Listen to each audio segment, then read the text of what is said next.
18 months alone will drive you mad. I took the fall, so I guess I'm bad. Logan lied about where he'd been. His ex swears he's the bridge guy seen. A major suspect, but since he's gone, they needed to find another one. An unspent signature they say is mine. If I told you the truth, would it sound like a lie? I guess I did it. That must make it true. I guess I did it, but it's what I didn't do. Rituals and cults in the dead of night, pagan chants under pale moonlight. They point their fingers, twist the truth. I know what I did and didn't do. They tried to break me with their game. Well, it worked and I took the blame.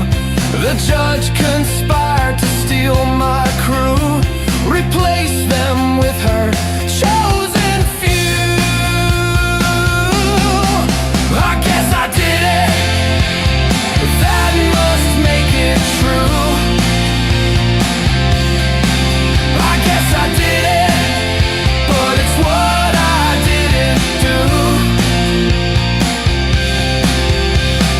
5 long years at the CVC, bridge guy's photo right next to me. No one thought that it was me, till they were told that it had to be. If it gets too much for you, my dear, tell them I'll say anything they wanna hear. I guess I did it. That must make it true. I guess I did it, but it's what I didn't do. Oh, I guess I did it.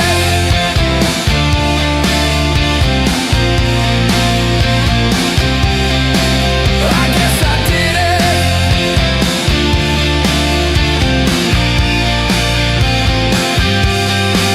I guess I did it.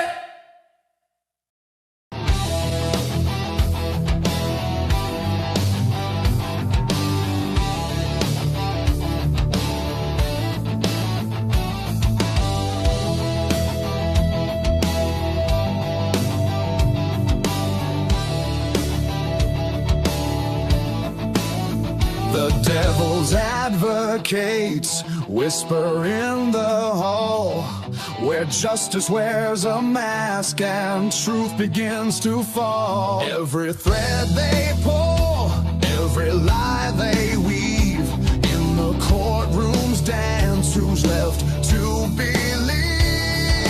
Oh, the devil's in the details, hiding in plain sight, innocent until the gavel steals the light. True crime echoes through the hollow night, fighting injustice with no end. The devil's in the details, hiding in plain sight, innocent until the gavel steals the light. True crime echoes through the hollow night, fighting injustice with no end in sight.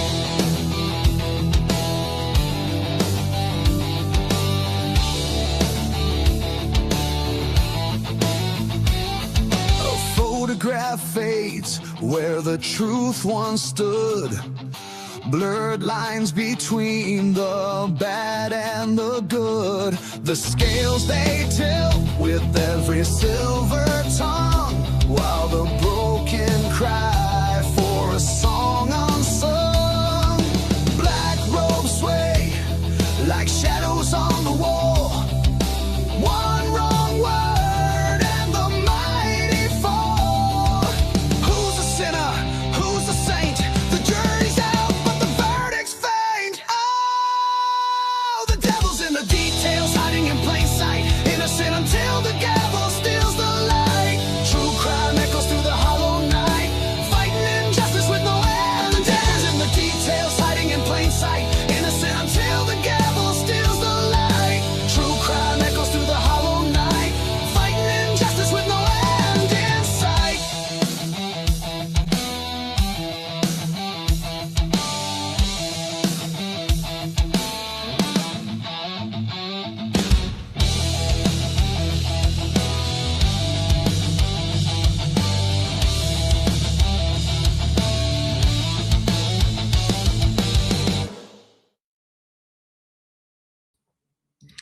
All right, it is another Crimes After Dark. Welcome to the show. Do I got a wave backstage? Make sure you got my sound and all that. Go. Okay, fantastic. All right, thank you for showing up. I threw out a gift membership for showing up early. Thank you for being on our show. For the live show, I'm going to throw out a few more memberships when the night goes by. We're going to have some polls tonight. We're gonna be a little light on a crew. So we'll try to spice it up a little bit and show some more love and some more action going on. So this is a great night, by the way, to join us on stage because we will be light, it seems like, tonight.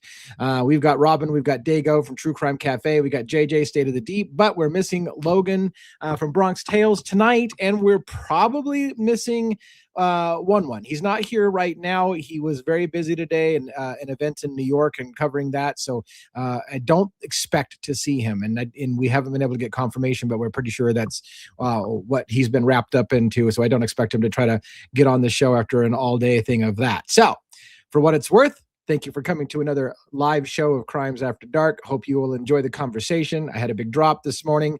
Did not do well. Anything other than Idaho 4 doesn't seem to really carry its weight. That's okay. I knew a lot of you would be upset with the content because I was just simply reading the prosecution's response to Richard Allen's appeal in Delphi. That's why we led with the Delphi song to set the stage. We'll talk some more about that so we can clear some things up about, I guess Devil's Advocates has changed his opinion. Well, my opinion is let's talk about both sides and figure out what happened. So that's what my opinion is. But we'll talk about it because I think a few people may have gotten the wrong impression. We'll talk about that a little bit. All right, let's bring up the guest host. They're not really guests, the panelists. Yeah, these are not guests. These are regulars. The panelist, Robin, is backstage first. How you doing, Robin? Oh, you're muted. You're muted. Muted. Damn mute button. Anyway. How you doing? I'm doing well. How are you, sir? I'm living okay. Yeah, I hear you. Living the dream and all that jazz. So, yeah. Howdy out there to everybody. It's great to see all you guys here. And please make sure you like the video, you're subbed to the channel, and you don't want to miss stuff because there's a lot of good stuff coming up. So. By the way, I meant to tell you, I didn't even tell you this yet. And we work together all the time, but did I tell you?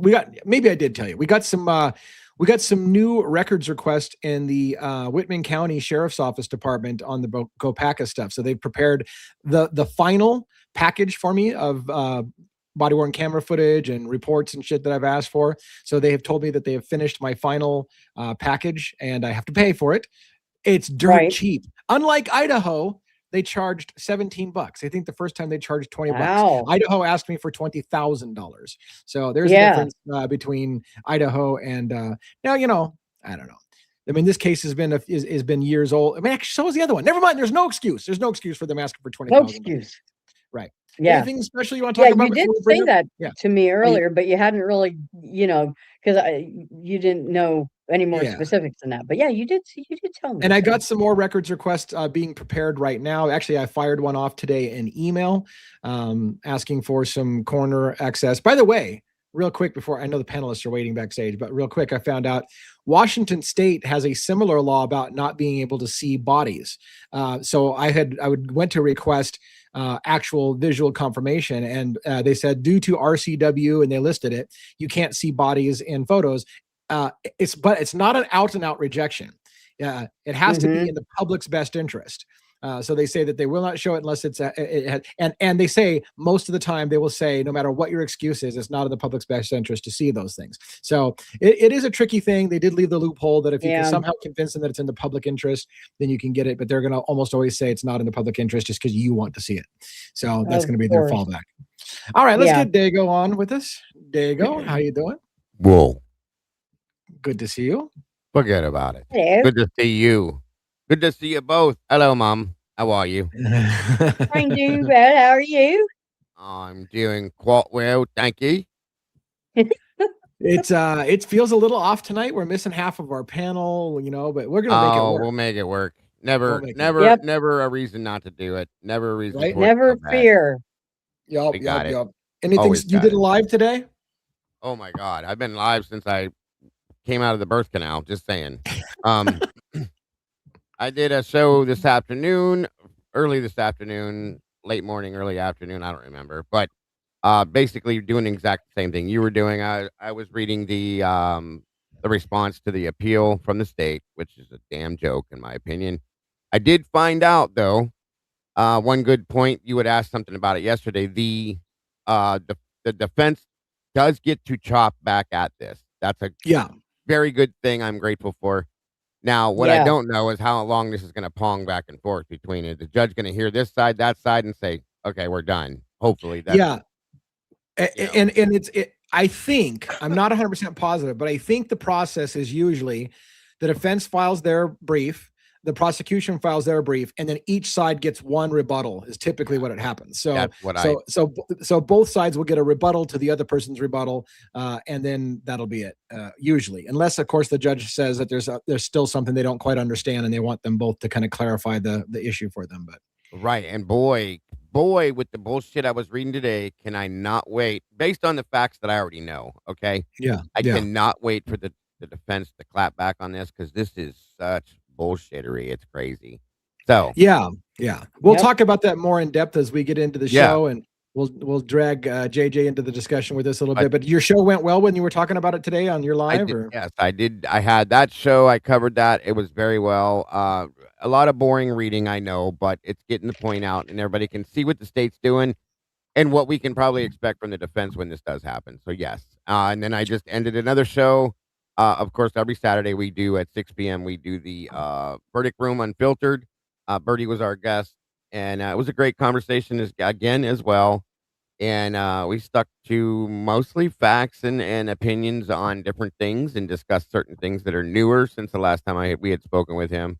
I did notice, I got to say this too, since I'm doing it now, I gained, this is crazy, some new meatballs jumping in the sauce. Beth Acacia, thank you and welcome. Social Glow, welcome back to the sauce. Rowena, congratulations and happy day-anniversary for 30 months. God bless. We appreciate that. 30 months. That's amazing. I think it's been longer, but either way, welcome to all of you. We love and appreciate you and are grateful that you're part of our family now. So thank you for joining us as well.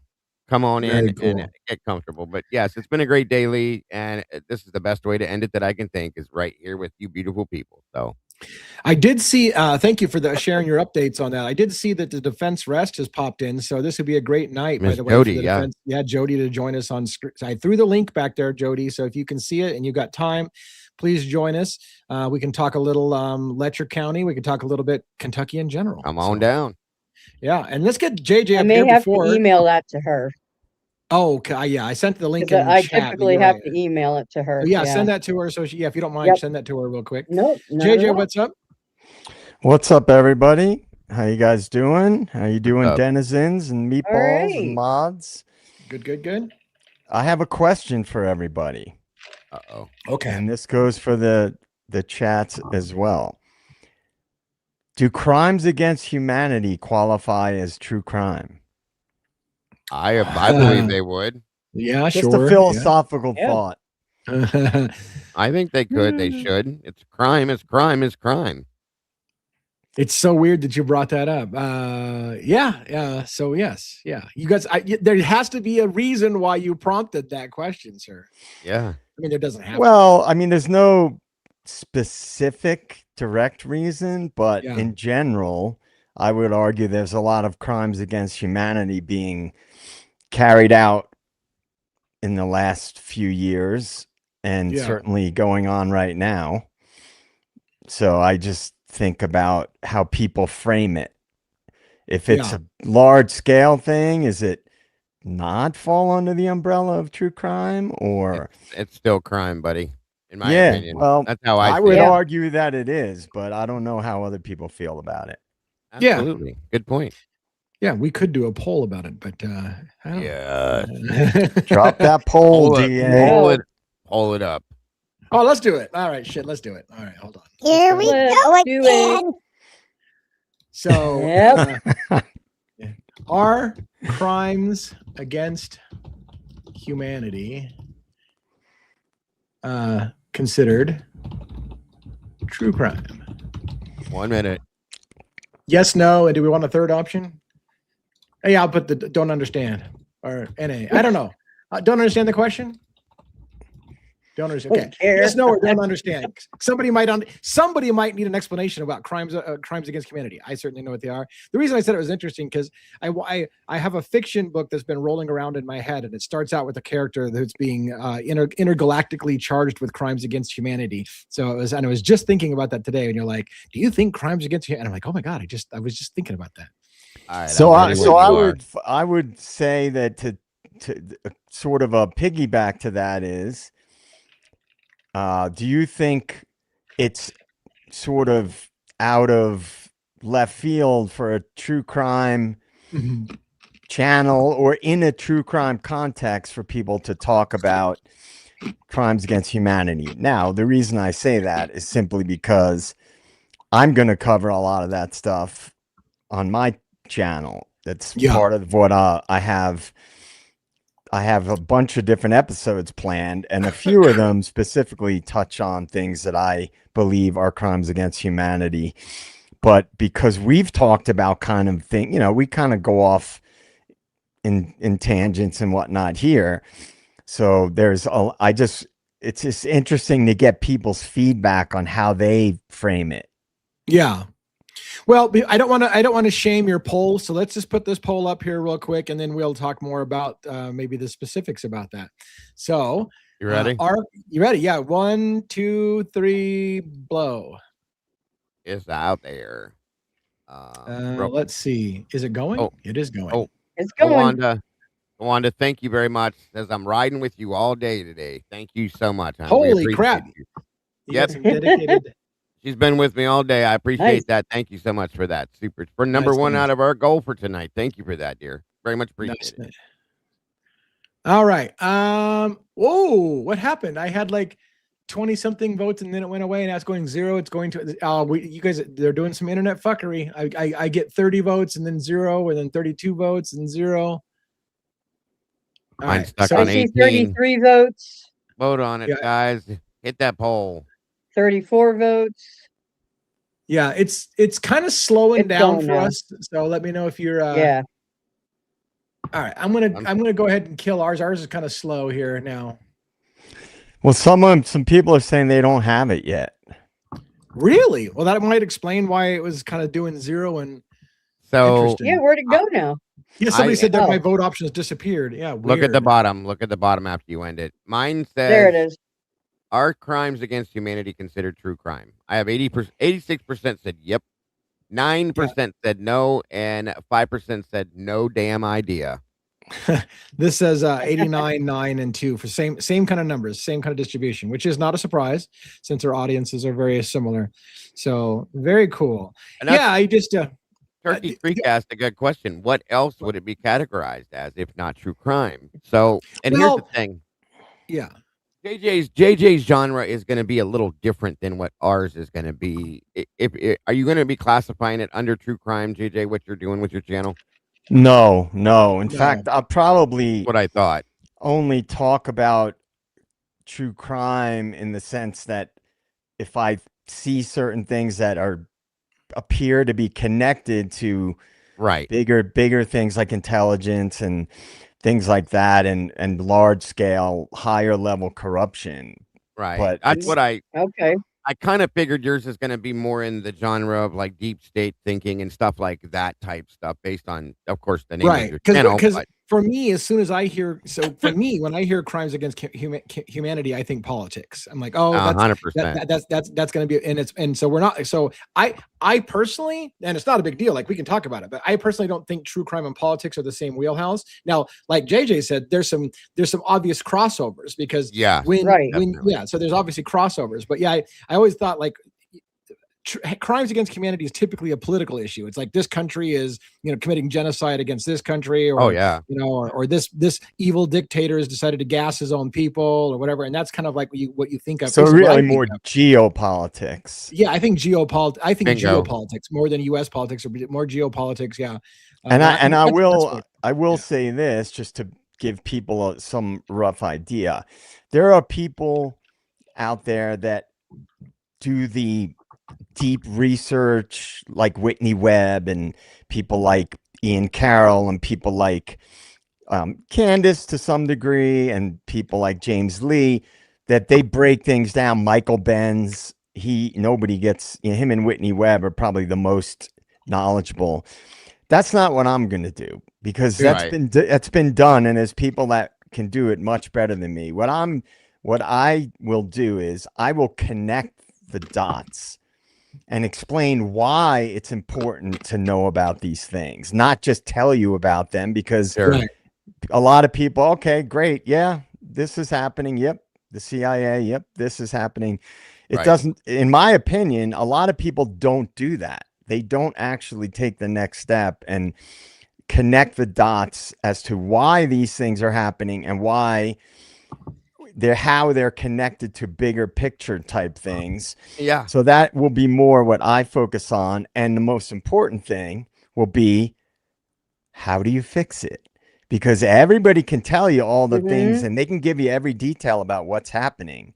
But I have heard very few people talk about how to combat it. Because what good, in my opinion, what good is it if you don't give your opinion and feedback as to how you do something about it and how you deal with it?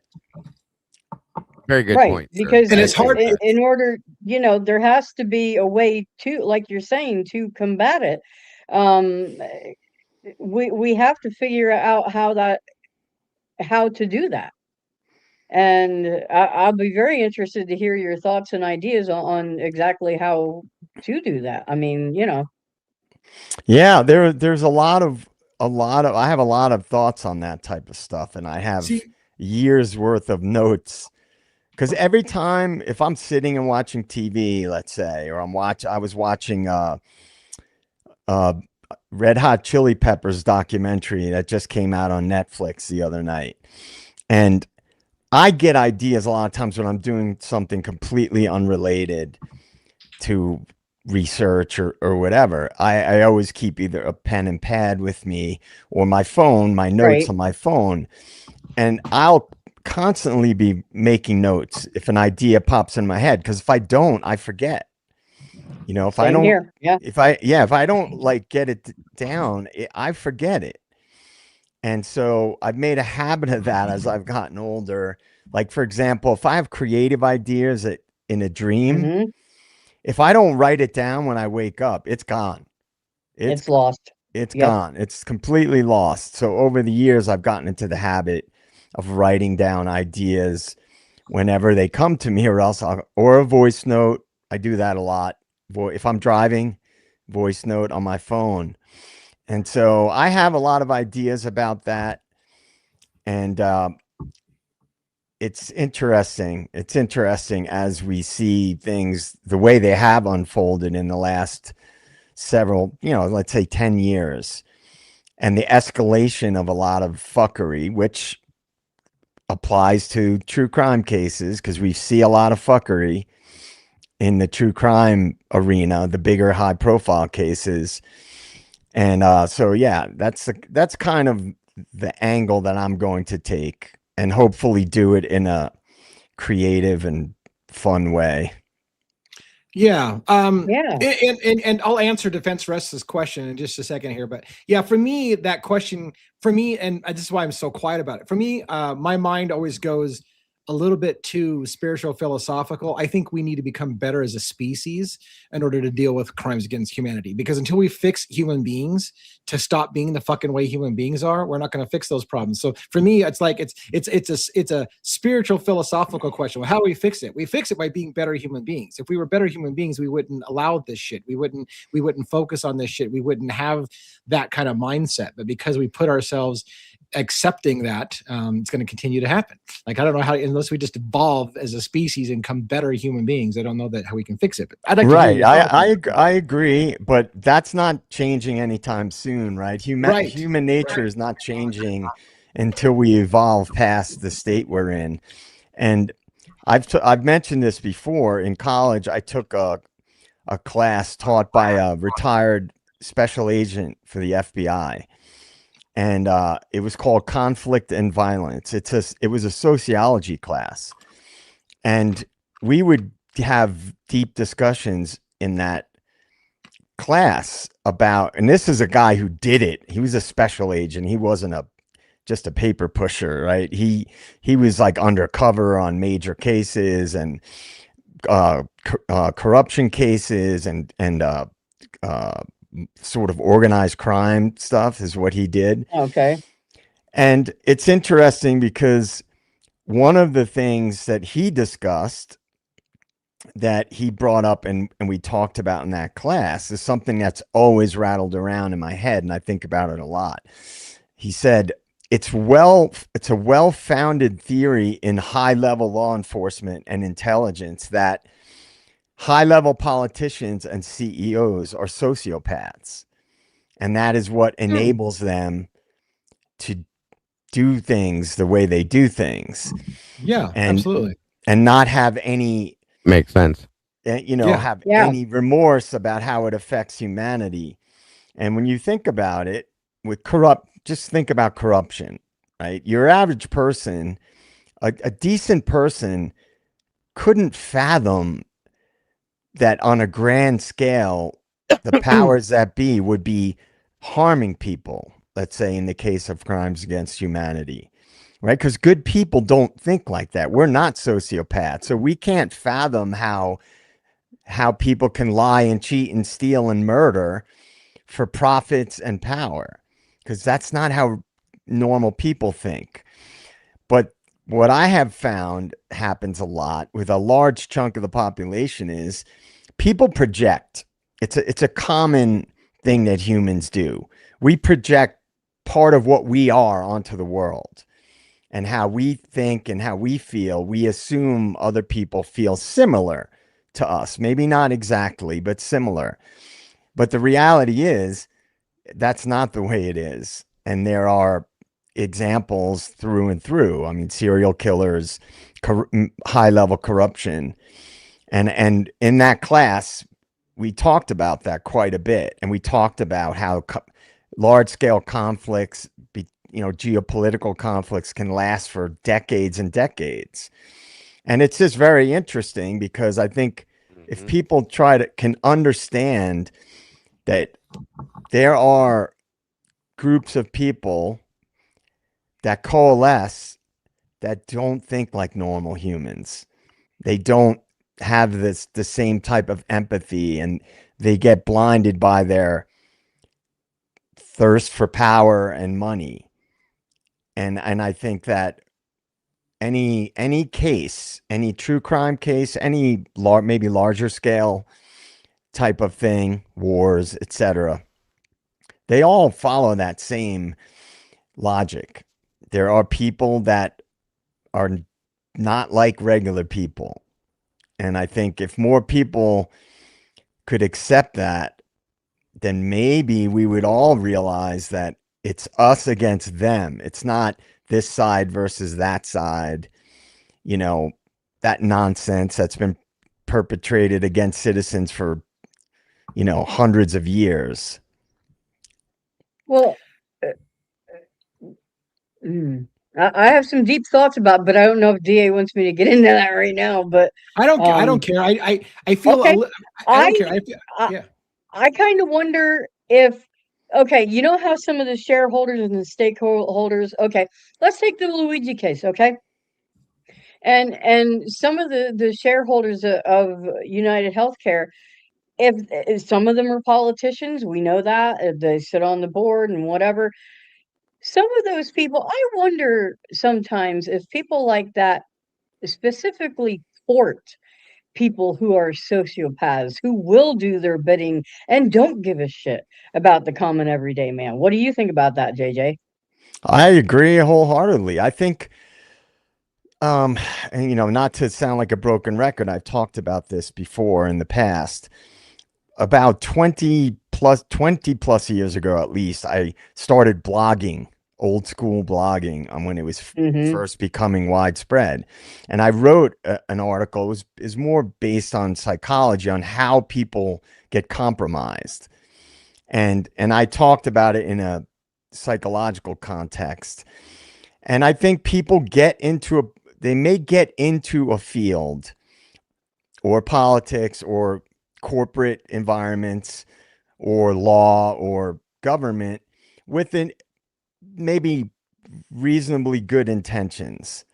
But the type of person that excels in those environments are people that do what they have to do to advance. And my theory is that once you compromise once, each subsequent time, it's easier to compromise and justify and rationalize your compromises. And then before you know Sure. it, you've gone so far down a road that in order to keep in the direction that you want to go in a given environment, you have to just forget that you made compromises. And before you know it, you're a different person because you are what you do. And people get into things, and anybody, in my opinion, can go down the road to doing really bad things, even evil things, if they make enough compromises. And systems are not, they're not favorable to humanity. Systems, No. and I've probably mentioned this. There's a great book I highly recommend everybody read. It's a real easy read. It's a short book. It's called The Corporation, and it basically makes it posits the theory that corporations function like psychopaths, right? They don't have empathy. That makes sense to me. Yeah, they I don't can have see that. empathy. They don't have No. feelings. And the No. way they are structured is for the bottom line. And so Right. I would argue that that also pertains not just to corporations, but also to government. Is that Yeah. people get, it's bureaucracy is structured to protect the system, not to protect people. Right. All right. That is very interesting. Yeah, Yeah, I think, I can't wait till you get a freaking video out, man. It's coming soon. It's coming within the next couple of weeks. I already have long weekends planned. I took good. off, so I have 4-day weekends in the middle of April, so I can record a bunch of Sweet. episodes. Just a little piece of advice, because I know you'll do amazing with it, JJ. It doesn't have to be perfect, brother. Just No. especially not when No. you first start. You put it out, whatever you do, you feed off that, and you grow from there. Is all I'm saying. That's right. I Yeah, mean, look at what you're doing right now, JJ. Everybody's like commenting in the chat about, and you're just sitting there in front of your mic. You don't even have anything prepared. It's just off the cuff. So The best way to start. don't put yourself down or think you have to be perfect coming right out of the gate, because you do great. So No, I yeah. appreciate it. I'm open to any pointers Absolutely. and advice, because it's definitely going to be challenging at first once I get things You'll be great. You'll do going. great. So You're gonna do a great job. I appreciate it. Thank you, guys. to bridge that a little bit further into true crime, I would say that there's a fair number of prosecutors who are sociopaths, because they literally are willing to get a conviction, and there's not any empathy whatsoever if they got the wrong guy or No. not. They don't give zero shits. It's No. about getting the conviction and keeping the records up. And if you can remove your empathy for a human being and put somebody in jail didn't do it so that your numbers look good, that's sociopathic behavior. And that I agree. I'm actually glad you said that, because I have access to recently, via an amazing source that I have, and I thank that person very much, to all of Bill Thompson's previous cases that I'm going to be breaking down and looking at, and proving exactly what you just said. I truly believe he is a sociopath and has no care in the world whether the person is innocent or guilty. He just wants to get his prosecution done and get his conviction. End of story. So we're going to be looking at that down the road too. Yeah, see, I always argue, and DA and I have talked about this. Everything's connected, right? You can't. Sure. That's why I brought up my question about crimes against humanity, because we look at things, we compartmentalize things. That's normal. That's the way the human brain works. But everything's connected, and you can connect the dots and see the it may not be connected in the sense that it's spoken about in the same way, but it's connected in the sense that you can see how things mirror each other in many ways on different levels. What's Right. funny too, Sure. what's funny, Wade Bird's, I have to go with this. Wade Bird's comment is really funny because they're talking, I made the comment about a lot of prosecutors being sociopaths, and they said, well, how often the judges? Most judges are former prosecutors. That was one of the other, that was the other thing I pointed out is in my opinion, a form of judicial reform would be to make it so that defense attorneys become your judges, people who actually sided for the rights of the accused and not the person trying to get conviction rates. So when the majority of your judges come from prosecutors whose job was to get convictions at no expense, that already tilts the courtroom in the wrong direction. We should be promoting to judges defense attorneys, people who actually had to spend time with civil liberties issues and human rights issues, and not just a fucking number to get conviction rates. So, Well, yeah, because the judge's job, folks, whether you know this or not, and I'm sure most of you do, is to protect the defendant and ensure that that person gets a fair shake, a fair trial, so on and so forth. So, in essence,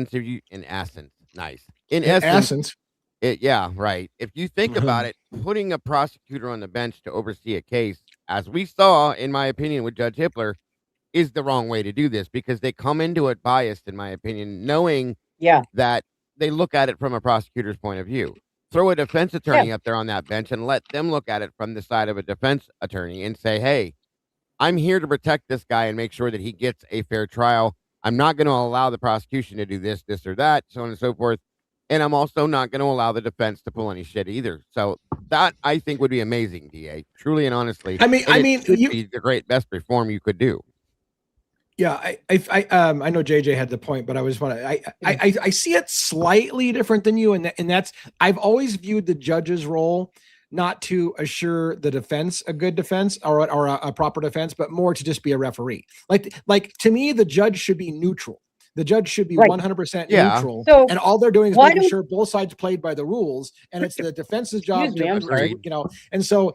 That's the only thing I would just categorize like that a little bit different is just like, I think the judge is supposed to stay impartial and just make sure the rules are followed. But they should have a judges school. There should be three. You go to law school to either become a lawyer or to go to be a judge, and then that way that bypasses the whole bullshit about hiring a prosecutor or a defense attorney. You go to school to be a judge. You are impartial. Then if you don't have a dog in the fight, if you have never stood, then therefore, but you have to know the law just as well. Maybe that's how it should be then. Let me rephrase what I said because maybe it came off the wrong way. I fully agree with that. Okay? No, what I'm meaning is saying. Not with what you said, Robin, with what Lee said. You're right. What it is I don't mean that like they need to be on the side of the defendant. What I mean is they need to ensure that the defendant is getting a fair trial regardless and making sure that there's no fuckery coming from either side of the table. That's what I mean by that. Okay. Not that they should be on the side of the defense by any means whatsoever, but to be able to see it from the side of the defense, to realize when there is something that's going on that's shiesty and that needs to be where he needs to stick his foot in and say, hold up, wait a minute. So, right. And what I was going to say is two things. I want to address Karen's comment, but also wanted to say, and I've said it before, systems are designed to supersede human instincts. Most people in most situations get overpowered by the system. And that is why I believe that's part of why people get compromised, because they become part of a system and they give up a piece of their humanity for the system, right? Which is just a part of human nature. The other to DA's point about prosecutors and judges and whatnot, but to Karen's point, like she mentioned psychopaths, and I saw earlier there was a comment about Salerno. I'll look into that. About he did work on psychopaths, but psychopaths are considered, generally considered, psychopaths are born psychopaths. That's why a lot of serial killers are considered psychopaths, and that's why a lot of serial killers start early, like torturing animals as kids. The three, I'm sure you guys probably have heard of this, the McDonald triad is bedwetting, pyromania, and harm to animals when you're Yes. young. And those are the three things that correlate with serial killers and psychopaths. Whereas sociopaths, they say, it's more environmental. So they may come from an abusive background, or they're Right, exposed to a lot of crime and corruption and things like that, and they evolve into like career criminals. Those are both somewhat more criminology, sociology terms, because like in psychology, they call psychopaths antisocial personality disorder. But anyway, to that point, yeah, psychopaths are considered to be born, basically, like there's like a genetic component, and they're born with it. Yeah. Interesting. Yeah, go ahead. Yeah, Where'd you go, definitely. Lee? Huh? I said, where'd you go? You look like you're off somewhere else. Do I?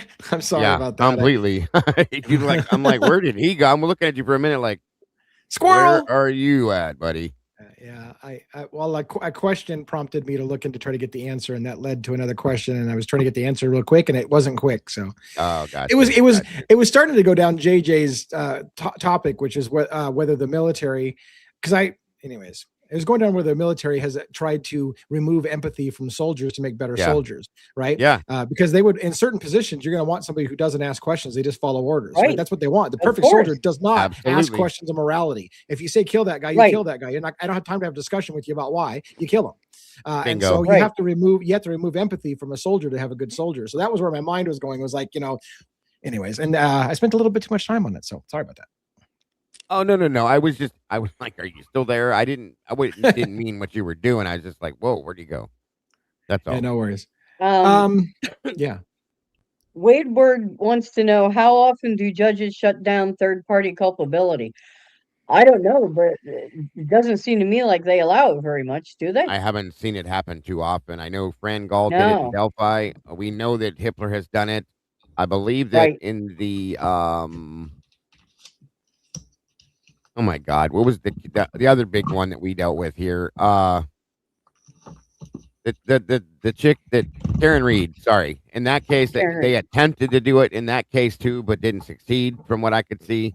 So it seems to be a regular thing per se. It's a gray area because on the one hand, it's not the defense's job to prove somebody else did it. It's only your job. Well, actually, it's not your job as the defense to prove you didn't do it either. It's the prosecution's job to prove you did it beyond a shadow of a doubt. And that's our beyond a reasonable shadow of a doubt.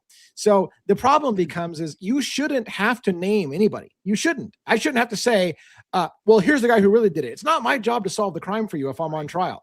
All I have to be able to do is say, it's more likely than not that somebody else could have done it than me. So if you could raise that to the level of reasonable doubt to say, hey, look, there's half a dozen other people who had a better reason, better opportunity, better motive than I did. That's enough. But we've somehow, it seems like we kind of went down the slippery slope of, well, if you're going to suggest that, then tell me, who is it?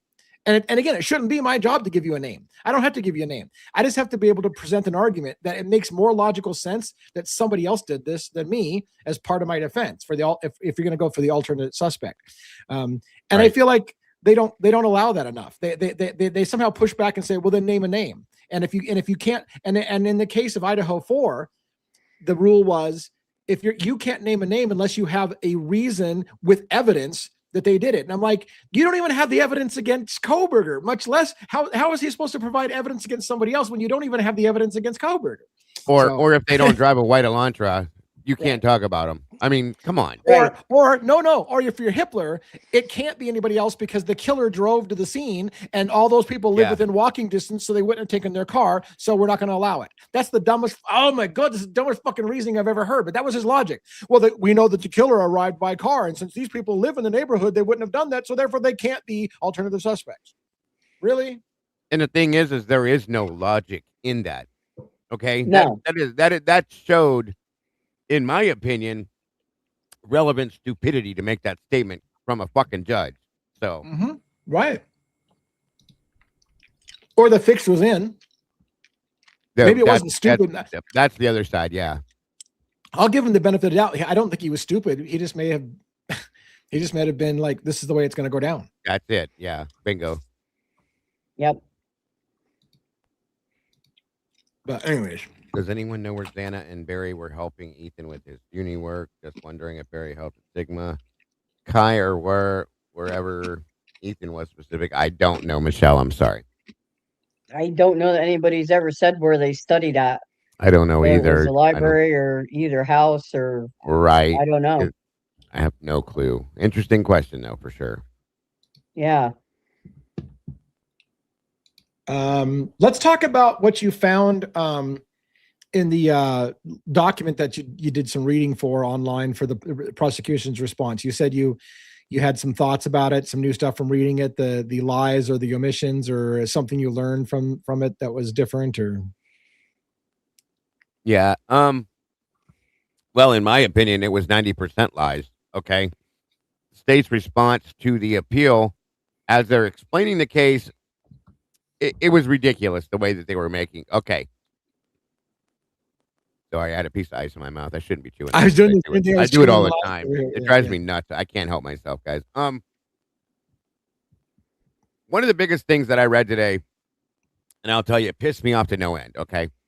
They made an argument in there that it should not, that you, I hate even saying this out loud, that somebody that is in the midst, and I'm putting it in layman's terms, I'm just stating it my way, not the way they wrote it, but somebody that is in the midst of a psychotic break, making a statement, okay, making a statement or a confession should be a valid statement or a valid confession. Yeah, I saw that. Yeah. So I about did a somersault out of my chair.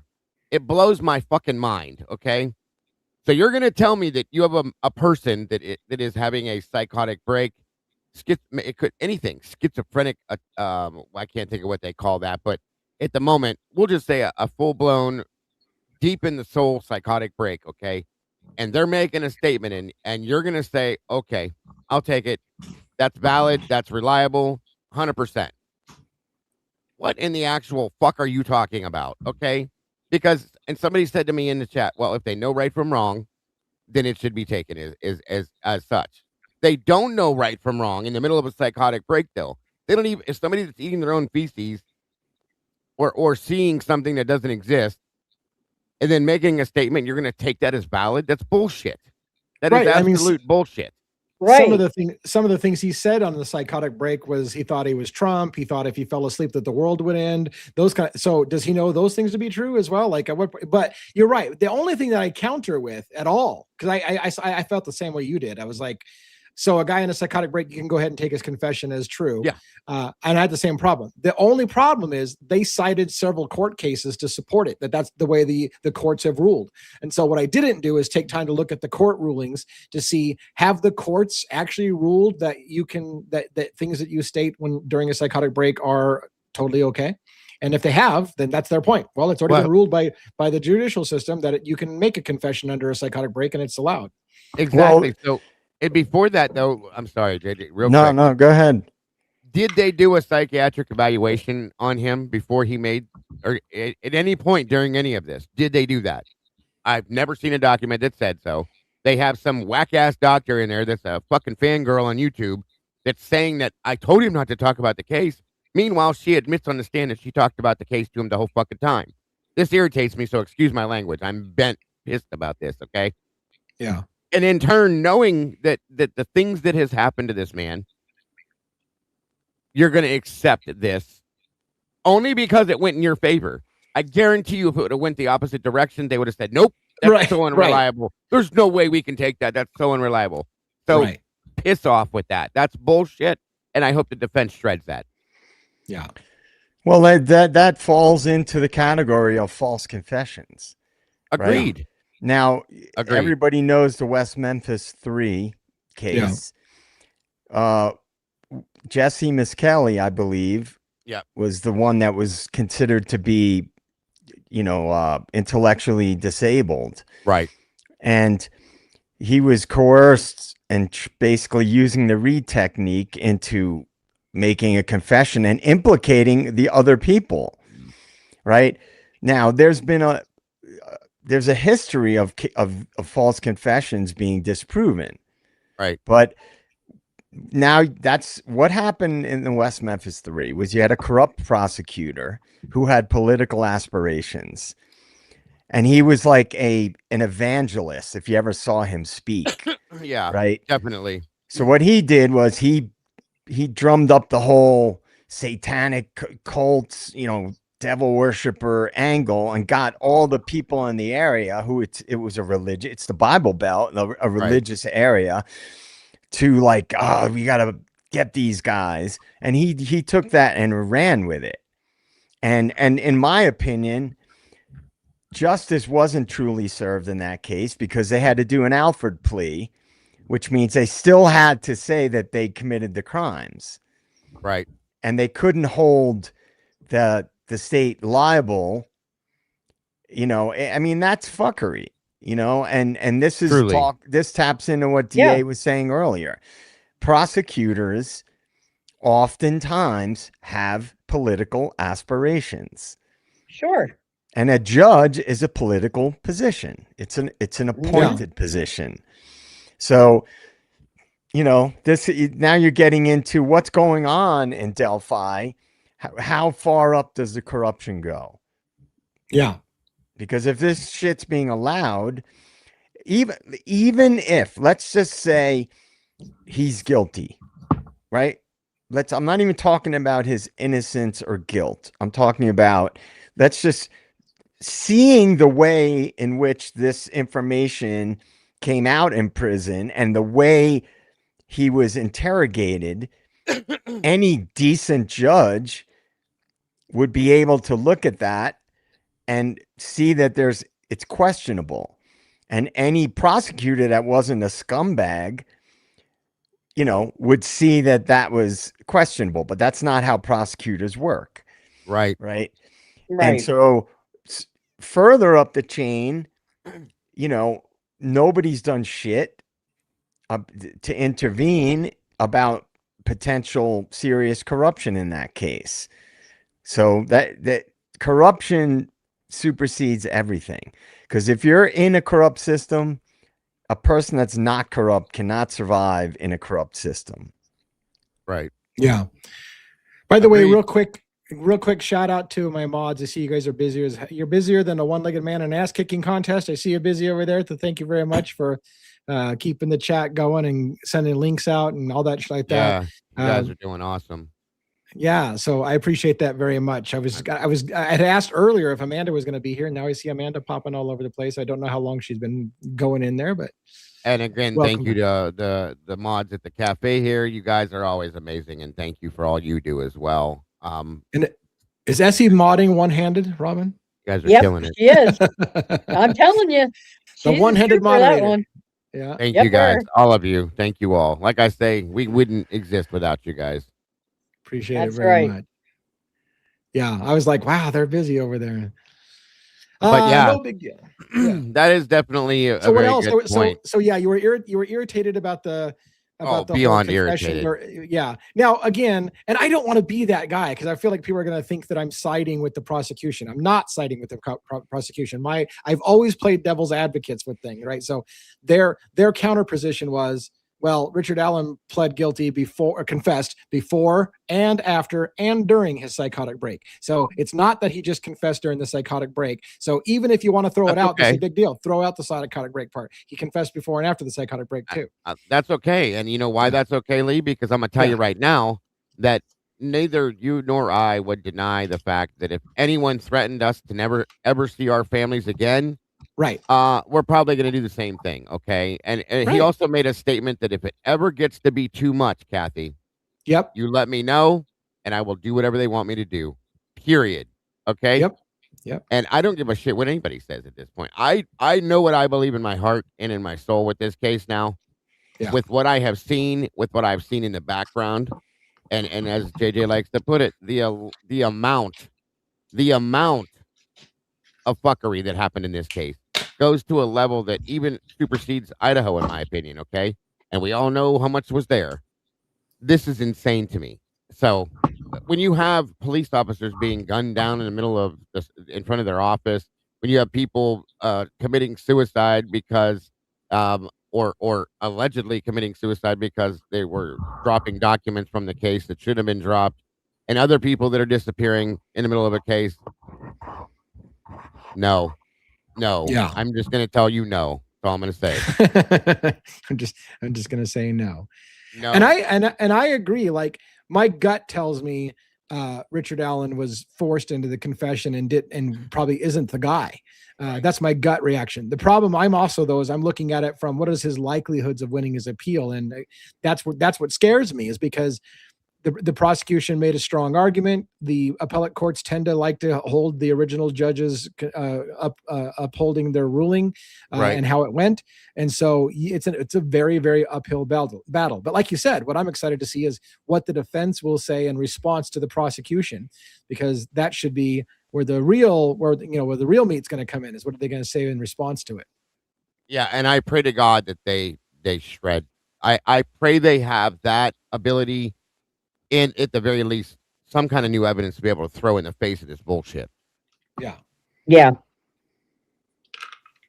It's I mean, from that respect, the prosecution's response, of course, has no surprises. Of course, ultimately, here I think I even made a joke about it. I can already tell you what the summary of the response is. Yeah, he did it, and we stand by our. I mean, that's what it did. All it was is reiterating everything that you heard in trial and saying that was all correct. Thank you very much. We rest our case.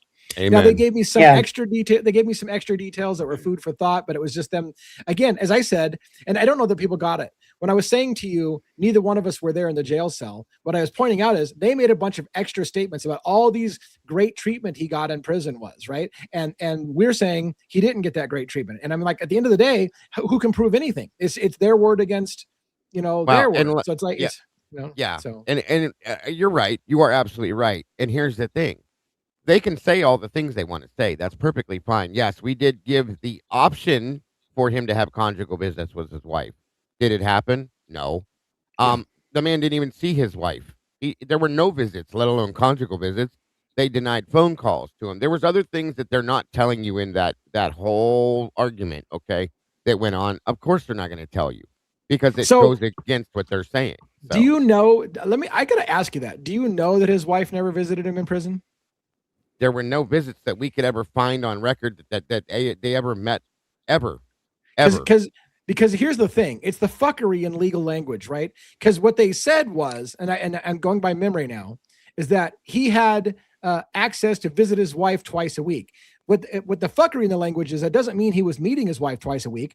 So that's the key thing. They give you the impression that he was seeing his wife twice a week. He had access to his wife twice a week or whatever. And you're like, yep. Well, if you're careful with the wording, did he though? Did he ever do it? Or are you just trying to say that he had access to it? Let me ask you this, Lee. What kind of dressing do you put on your fucking word salad? Right. Exactly. You get it? That's all it is. Okay, I get it. That's all it is fucking word salad. They put it all out there and make it sound all nice and yummy, and they sprinkle a little bit of happiness on top of it. None of it happened. None of it happened. Well, it's semantic tricks. I mean, right. Absolutely. Any official capacity, and especially the mainstream media, are masters of semantic tricks, because they will convince the public of things based on illogical, they'll make a statement and people will make logical leaps to come to conclusions that if you just logically analyze what was said, that's not what it meant. Right. You are absolutely correct.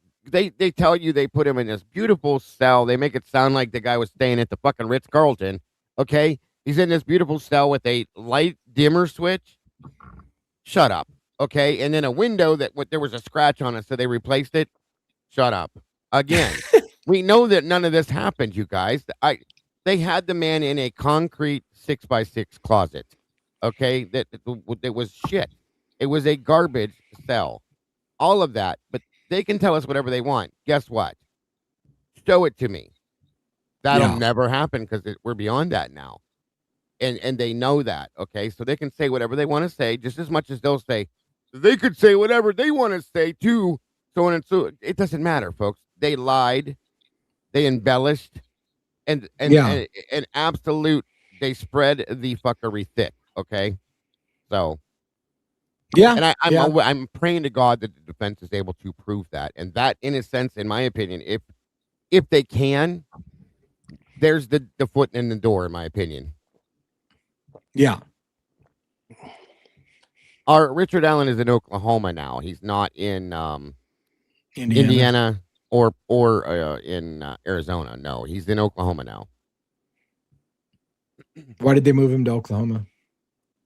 You know, I would like to know that myself. I don't have 100% fact on why he was moved. I was told many different things. I looked into a couple different things. I don't truly have an answer for that, Lee.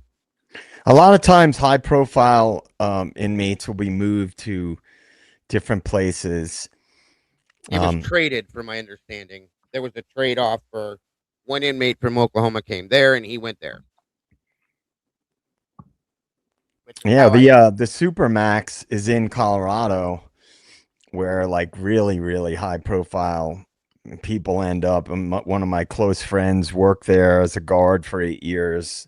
It's a federal prison, and that area, man, it's a rough area. I've driven past that prison numerous times.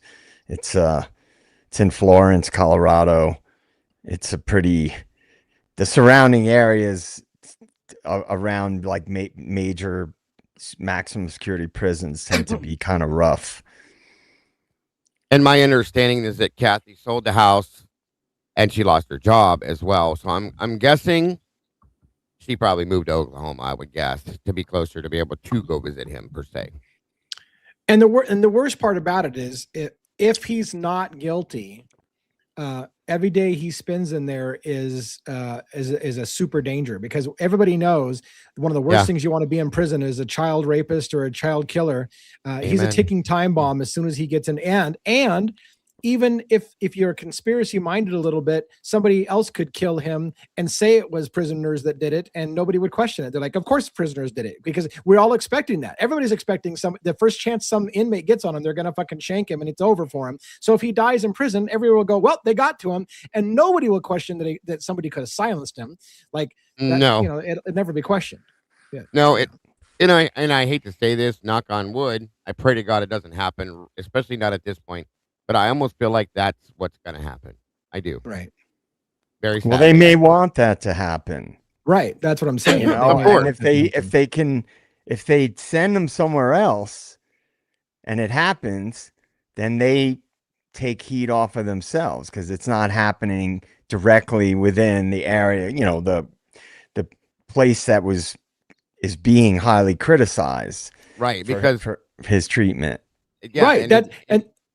Sorry, I mean, that's exactly where I was going, JJ. Where I was going with that is them moving him out of state to Oklahoma would be a way to protect themselves with, oh, well, we didn't kill him. He was in a totally different correctional facility. We have no control over that. So they would remove that possibility that the conspiracy theorists out there will say, well, you just had him killed on purpose. One of your guards just looked the other way and let him get shanked. They're like, hey, we didn't do it. He wasn't even in our prison system. He was somebody else's prison system. right. And here's the thing. So, God forbid, again, I hope this doesn't happen, but let's say something bad were to happen to Richard Allen in prison, okay? Guess what, folks? All done. It's over. Yeah. It's done. That's the end of it, okay? Yeah.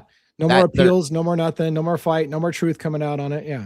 And very sadly, and less heat from the public, less attention on a wider scale. It'll very slowly die off. There may be a handful of people that'll still push to an extent, an extreme maybe.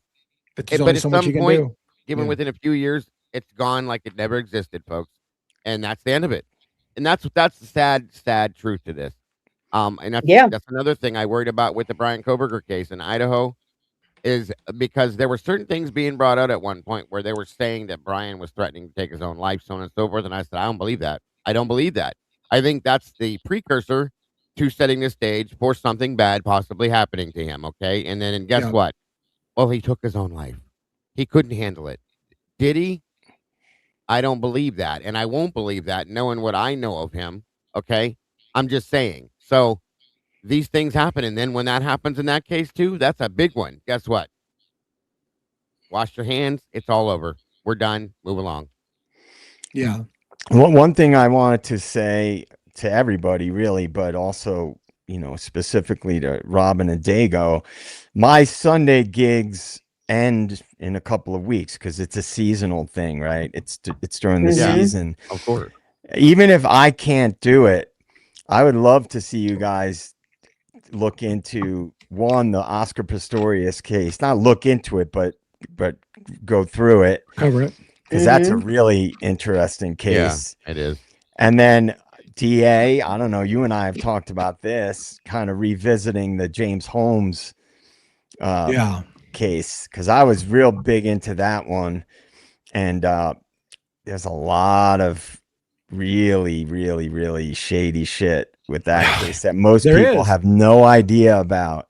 You're right. Most people think that's an open and shut case. And I'm telling you, there's shit that now people have no fucking clue about. In fact, there's kind of funny. I don't want to talk about it a lot right now, but I have a friend, a close female friend whose dad is in law enforcement. And she didn't like me talking about, you know, things that law enforcement might have been involved in the whole James Holmes shooting kind of thing. But I had a blog that I had written for years. And I said, just read my blog. I'm just going to repost my blog on my private Facebook page. And she's like, holy shit. She goes, I had no idea. And I'm like, see, like you just wrote me off as being a conspiracy theorist. But if you read it, you're going to agree there's some fucking fuckery going on there. So yeah, there's shit people don't know. Yeah, big time. I do have a little bit, if you don't mind changing channels just a little bit. There was a question brought in, or a statement was brought in, a question from Olivia Stevenson, Kaylee Gonsalves' sister, in the Idaho 4 case. I think it was Jules did a show on it.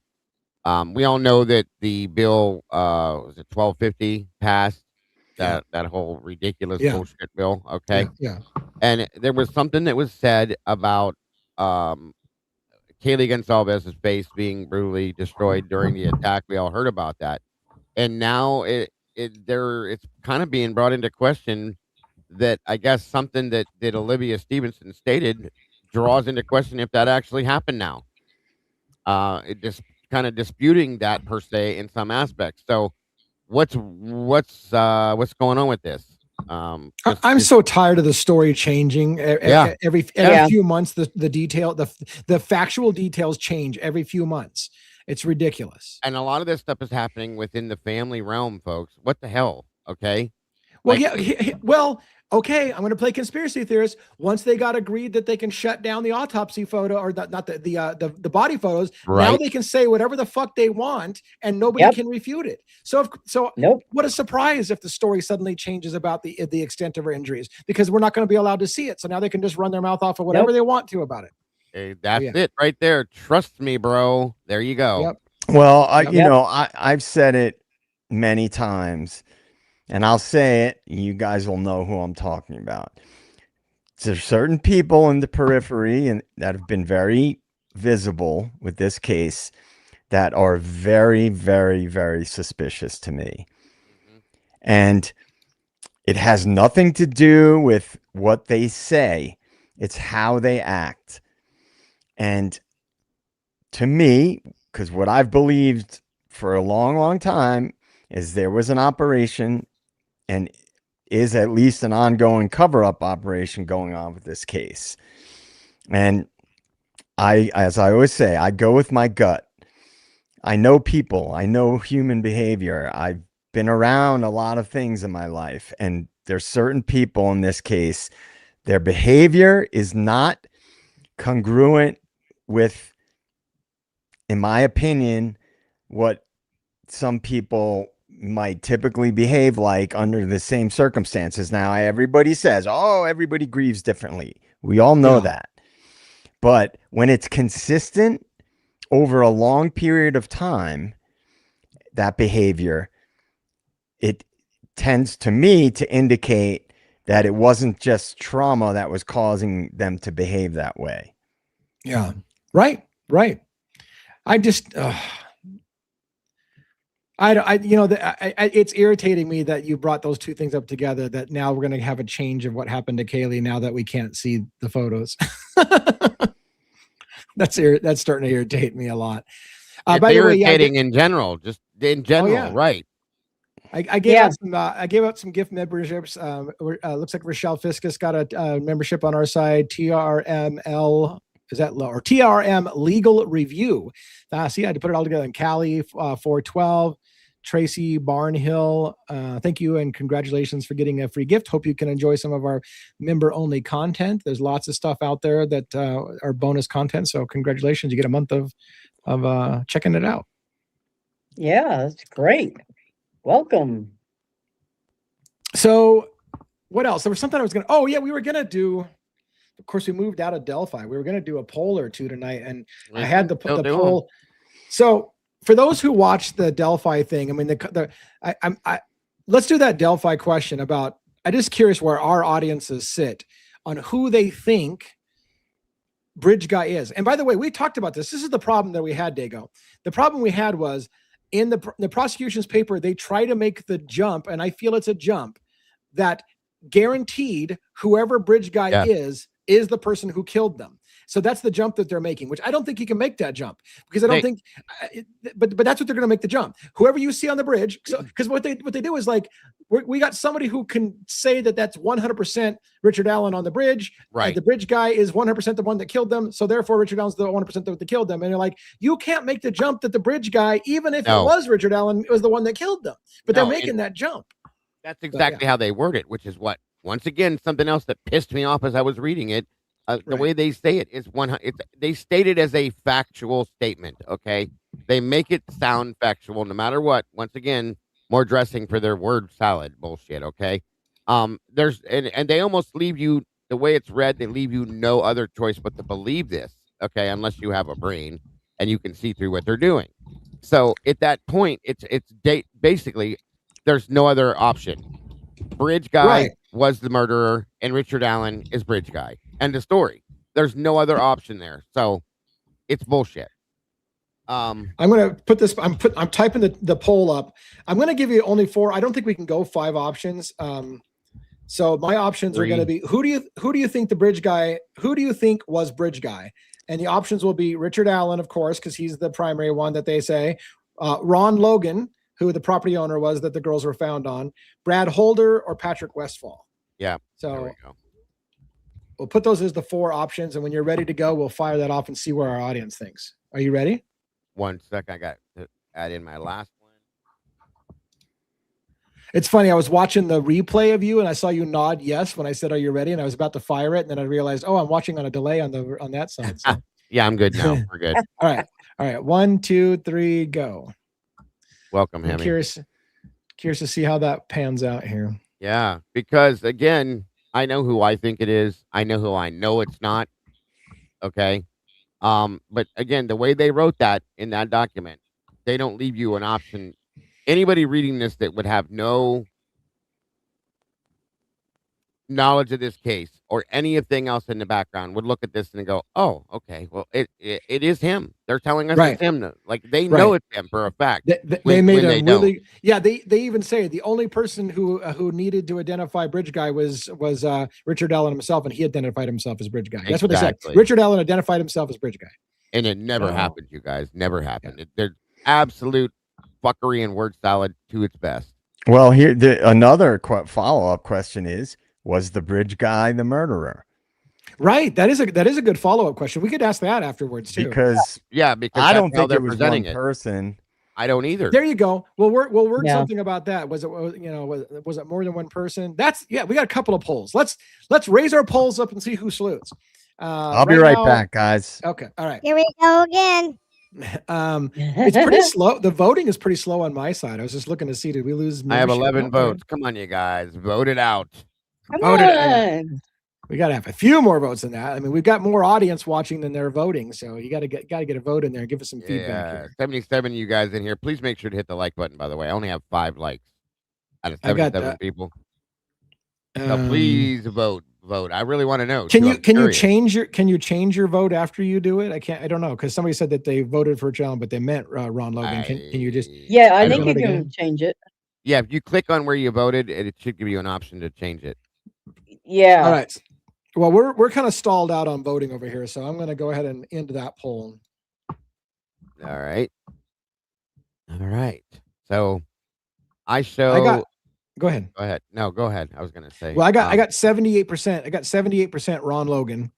14% Richard Allen, 4% Brad Holder, and 4% Patrick Westfall.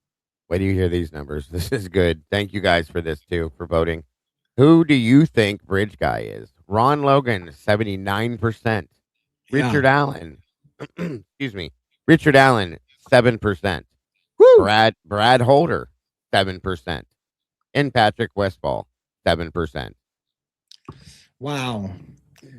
That's interesting. Yeah. So you've done your audience is more convinced that that Richard Allen's not, or at least as equally likely as any of those other guys, and more than likely is Ron Logan. So let's do a follow-up poll on that. How about, let's start with a simple, this might take a 3-part poll. The next one, were the murders committed by one person or more? Well, so we'll go, were the murders committed by one or more persons? And I'll say 1 person, 2 persons, more than 2 persons,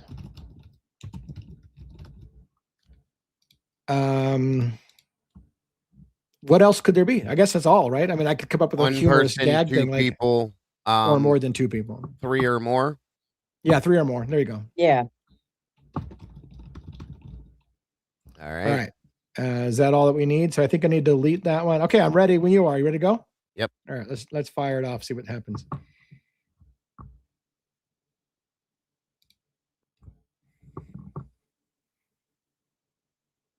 Interaction time, everybody. Interaction time. This is interesting on my side already. I got to tell you, this is interesting.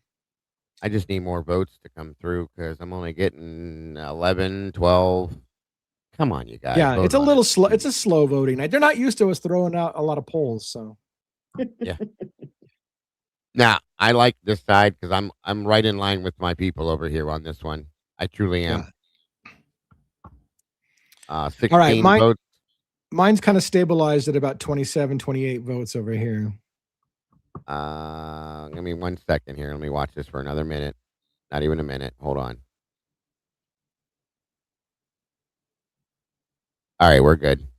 All right. So I come in at 53% say 3 or more people. 41% say it took 2 people, and only 6% said 1 person. All right, so 50% said 3 or more. That's where I'm at too. Two people, 33%, and 1 person, 17%. You guys are on it. Telling you, good stuff. Wow. 100 Moonlit Baby said, "I 100% believe it happened on Ron's property." So do I. I do. In some kind of either in his house or in the garage or a barn or something. Yeah. Somewhere like that.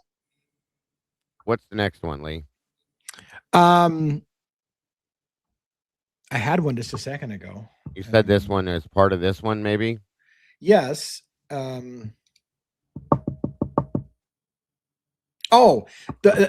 follow-on was going to be, if it was more than 1 person, do you believe that one of them was Richard Allen? Like, do you think Richard Allen did it with somebody else, or do you think it? So I'm going to give options.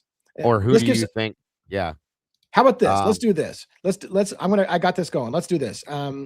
If more than 1 person, would it be? And I'm going to put Richard or Allen and another. How about Brad Holder and Patrick Westfall, and Ron Logan and any other? Are those good enough options? So we got Richard Allen and somebody else, Brad Holder and somebody, and Patrick Westfall. My third option, I'm going to put in. Okay, I got Richard Allen and another, Holder and Westfall. My third option, I'm going to put Ron Logan, Westfall, and Holder. Okay. Do you want me to do that too? I mean, if you want to, I think Westfall, it would be, those are the people I think are involved, but Holder. Or no, actually, we also have Keegan Klein and Elvis Fields that could be involved in this too. So, okay, how about this? I'm going to put a 4th option, none of these above. There you go. So we got Richard Allen and someone else, Brad Holder and Patrick Westfall, Ron Logan, Westfall, and Holder, or none of those above.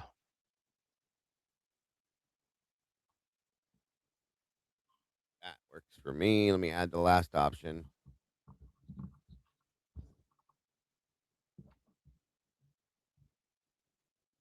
All right. All right, let's go for it right now. And by the way, if anybody wants to join us on stage, we got about 20 minutes or so that we can chit chat with you about something else. So if you want to send a link out of somebody, or I can send a link in the chat again, see if somebody wants to come up and join us for the last bit of time. Got that poll Yeah, going. if you drop that link, let me know. I'll pull it. And while you're doing the poll, give me 1 second. I'll be right back. Okay. Okay, I will drop the link. I just posted a link in the private chat for him. Okay, and I'll drop it in the main chat. I got it both, but you can do it. It doesn't hurt to do overkill. Sorry, I was just already starting to do it because if you were frozen on screen, so I couldn't tell if you were even there. I was like, oh, she's frozen. The link I'm is here. in my chat as well if you want to jump on panel. I'll be right back. You have to remember, stupid StreamYard. If I click off to do anything, I freeze up. So as long as you can hear me, it's all good. Yeah, you're fine, and you're moving again. So. Yep. So yeah, any guest that wants to come up while we're doing this, we got a poll run. What did he say about the poll? Did he tell us about his poll? No, he didn't tell us the results. Oh, wow. I got some interesting results. I'm going to go ahead and stop my poll. When he comes back, he can do his. So I've got the number one choice was Ron Logan, Westfall, and Holder together at 69%. None of the above came in at 20%. Brad Holder with Patrick Westfall came in at 12%, and Richard Allen with somebody else came in at 0%. It's interesting. Well, it kind of makes sense because if Ron Logan was involved in any way, shape, or form, whether or not he was bridge guy, he could have very well actually been there. And then if the other two, were also, because so that kind of makes sense to me. Yeah. That was a good poll. I like that. Somebody was putting in the chat that with the option they didn't have was Ron Logan and somebody else that's not listed above, but yeah, it's hard to get all the combinations. I mean, you could go with a million combinations. Yeah. So yeah. Nobody took us up on coming up to, this is a great opportunity, man. We're light-handed. We're easygoing. We don't bite that much. So it's a good time. Come on. I even put cologne on for whatever damn reason before I come in here. I have no idea why I do that, but I do. I do that most of the time. I put cologne on before coming on stage. I don't know why. All right, tell us what your poll numbers. Did you hear my poll numbers, or did you not hear my poll numbers? No, I didn't. I'm sorry. We'll get Claire up on stage. Looks like we got Claire UK. She's a regular of our channel, so she's going to come up and join us. Here's the numbers on my side. I got Ron Logan, Westfall, and Holder together at 69%. I got none of the above at 20% or 19%. And I got Brad Holder with Westfall at 12% and Richard Allen none. Richard Allen with somebody none. I got Ron Logan, Westfall, and Holder at 67%. I have none of the above at 17%, and Richard Allen and another 8%. Holder and Westfall 8% as well. So that very 8% similar. Or that 17% that said none of the above. Who do you guys think it is? I'm curious. I love these polls. These are interesting. So yeah. All right, we got Claire UK on screen. Let's get Claire up here on screen. They don't have their cameras shared, but they should have their microphone shared. Are you there, Claire? Hello. Hello. Hello. Hi everybody and chat. Welcome back. Welcome. My answer to that was other, because Ron Logan and somebody else. Yeah, it's not Ron Logan with somebody else. Do you have an idea who the somebody else is, or just it's Ron Logan with some unknown person? An unknown person. Yeah. Maybe, I don't know. He must know a lot of people.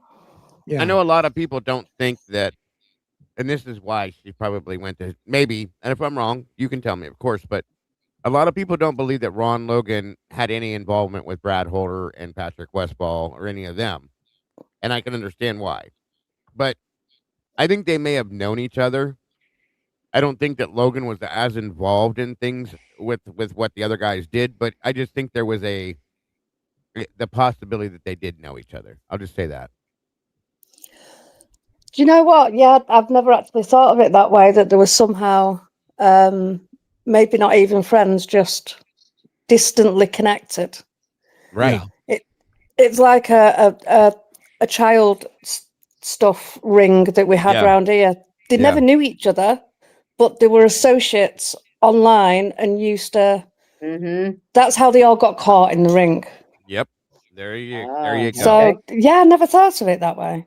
That's kind of how I was thinking about it, if it was that way. And I'll even throw in a couple other people with it too, you know, like I said earlier. And again, remember, folks, Indiana State Police said there's multiple people involved in this, and nobody took heed to it. Because if it's something like a ring, then for those type of people, you just can't not when there's two young girls on their own. Yeah, a ring of some sort, some sort of a diminished, or not diminished, but a restructured, twisted out of shit cult of some form, something. There's many people that could be involved without being involved per se directly. Yeah, let's just not make it into the frats. Yep. Yeah. There you go. I'm almost there you certain go. it was not the frats in this. Right. I don't even think there's a university anywhere near there. I will Can agree you with that one. imagine though if a load of frats were camping in the area? Right. That would be insane. Logan, Yes, Logan did land. own the property. Yeah, he owned the property the girls were found on. You know, and you know, yeah, he owned the property. I mean, so you know, they crossed over onto land that wasn't his property, and then crossed back over the creek to his property. The girls were allegedly, that's how that would have worked. And then the girls weren't far away from his place. Like when I drove there and put boots on the ground and we looked at where the cemetery was, which it's just a hike down from the cemetery to where the girls were found. It's the next property over is Logan's property that has a house on it. Like, again, I don't know where his property line stretches, but apparently the girls were found on his property. So he has, you know, a number of acreage there, but the house was right there. Right there. So it's crazy though. Again, it's like you've got somebody who's kind of, we need to really look into this person because it was the closest person near them, and it's happening again. Yeah. Again and again and again, because the way that I've always seen things growing up to do with crime is it's the person who found them, the last person to see them. Those are the two people that you look at first. Right. And this just seems to have not happened at all. Yeah. Good point. You said, you know, you've mentioned many times that they originally said that the Idaho State Police said, or not Idaho, Indiana State Police said multiple people were involved. What was their basis for coming to that conclusion early on? Did they say? I believe that it was because of everything within the crime scene. There were two victims. They just figured it couldn't have been done by one person. The way they looked at it, they believed that it had to be multiple people, and I agree with that. Somebody tell me why they didn't search any of the buildings on Ron Logan's property. Didn't they come to his property afterwards with a search warrant and take guns and stuff from his place? Afterwards, yeah. Why didn't they search anything the night of? Yeah, right. The night of, right. Well, just to sort of comment on what Rochelle said, you know, she mentioned the Masons, right? Right. Quote unquote secret societies. The word secret does a lot of heavy lifting when you're talking about secret societies or cults. Cults are secret societies, basically. They're all connected if you trace back far enough. And so people that are involved with those things are essentially sworn to secrecy, especially if they're involved in crimes or unscrupulous things or corrupt things. If you want to be part of it and get the benefits of being a part of an organization like that, then you got to be able to stand together with the other people, regardless of what they do. Right. So if you look at what for example, it's just kind of funny, but the other night I was just kind of winding down, getting ready to go to sleep. And I was just flipping through Amazon Prime. And that movie, The Skulls, remember that one? Mhm. Yep. Well, Love that movie. it's obviously about Skull and Bones. Right. And, they make them do a lot of wacky shit and reveal a lot of things about themselves so that they all know things about each other that nobody else knows, so that you're going to be less likely to reveal anything outside of your group because they've got information about you. It locks you in. Right. Absolutely. Right. And that's just that movie was a very, very watered down. Oh, yeah. Definitely. The scale of it was watered down, but it was pretty accurate in a lot of ways. There are really a lot of politicians, judges, etc., and so on. So Rochelle's point, the secrecy element of it, if there was a cult involved or the Masons, let's just say. Interestingly enough, with the Masons, you had the lead prosecutor on that case and Mr. Holder in the same Masonic temple together and group. So I'm just saying, guys. And if you look into the Masons, if you go back, way back to the origins of it, a lot of people over history, including going way back in history, have said that there was Satanism was connected to a lot of those older secret societies like the Illuminati and Freemasonry, and there is oftentimes connection between them because there's a segment of the Freemasons. It's called the Illuminated Freemasons that were co-opted by the Illuminati at a certain point in parts of Europe. So the secrecy, I guess the main point I'm making is that if there was a group like that involved, they're not talking. No, they never will. They're all protected. Yeah. That ring that got done around here, it was said in the newspapers that there might have been a connection to the Stockport Masonic Hall, but all of a sudden, that article disappeared and nobody ever looked into it. Surprise. So it's pretty fascinating. Like, I never studied the cults stuff much, but if you dig into secret societies, it's there. I mean, it's if you trace it back far enough, there's a lot of overlap. Damn, Nathan, that's one hell of a marriage. Yeah. Right, JJ. Right. That's crazy. I know someone who's married to a Mason, and she said which is true, he can't tell her about it. It's a secret. She's in a sorority, so she can't tell him stuff either. One hell of a marriage they got going, Good God. Come on. I worked for the government with a security clearance. There was stuff I can't tell my wife either. Like, so, but I do get it. Like it's kind of funny, but yeah, the Greek life and the secret societies, it's common for them to take oaths to each other and not tell on each other's secrets. And so, of course, anytime you do that, of course, it's going to carry the mystique that you must be doing that to hide some kind of evil, because why would you not tell us about it if it wasn't evil?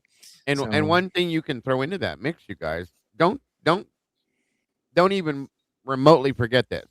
Like everything JJ was saying, I fully agree with. If you belong to one of these, say for instance, you belong to the Masonic Lodge or something in that aspect, any kind of a group like that, you can bet there is absolute confidence, okay, that they could commit a crime and never, ever, ever worry about it. That's absolute confidence. I'm telling you right now.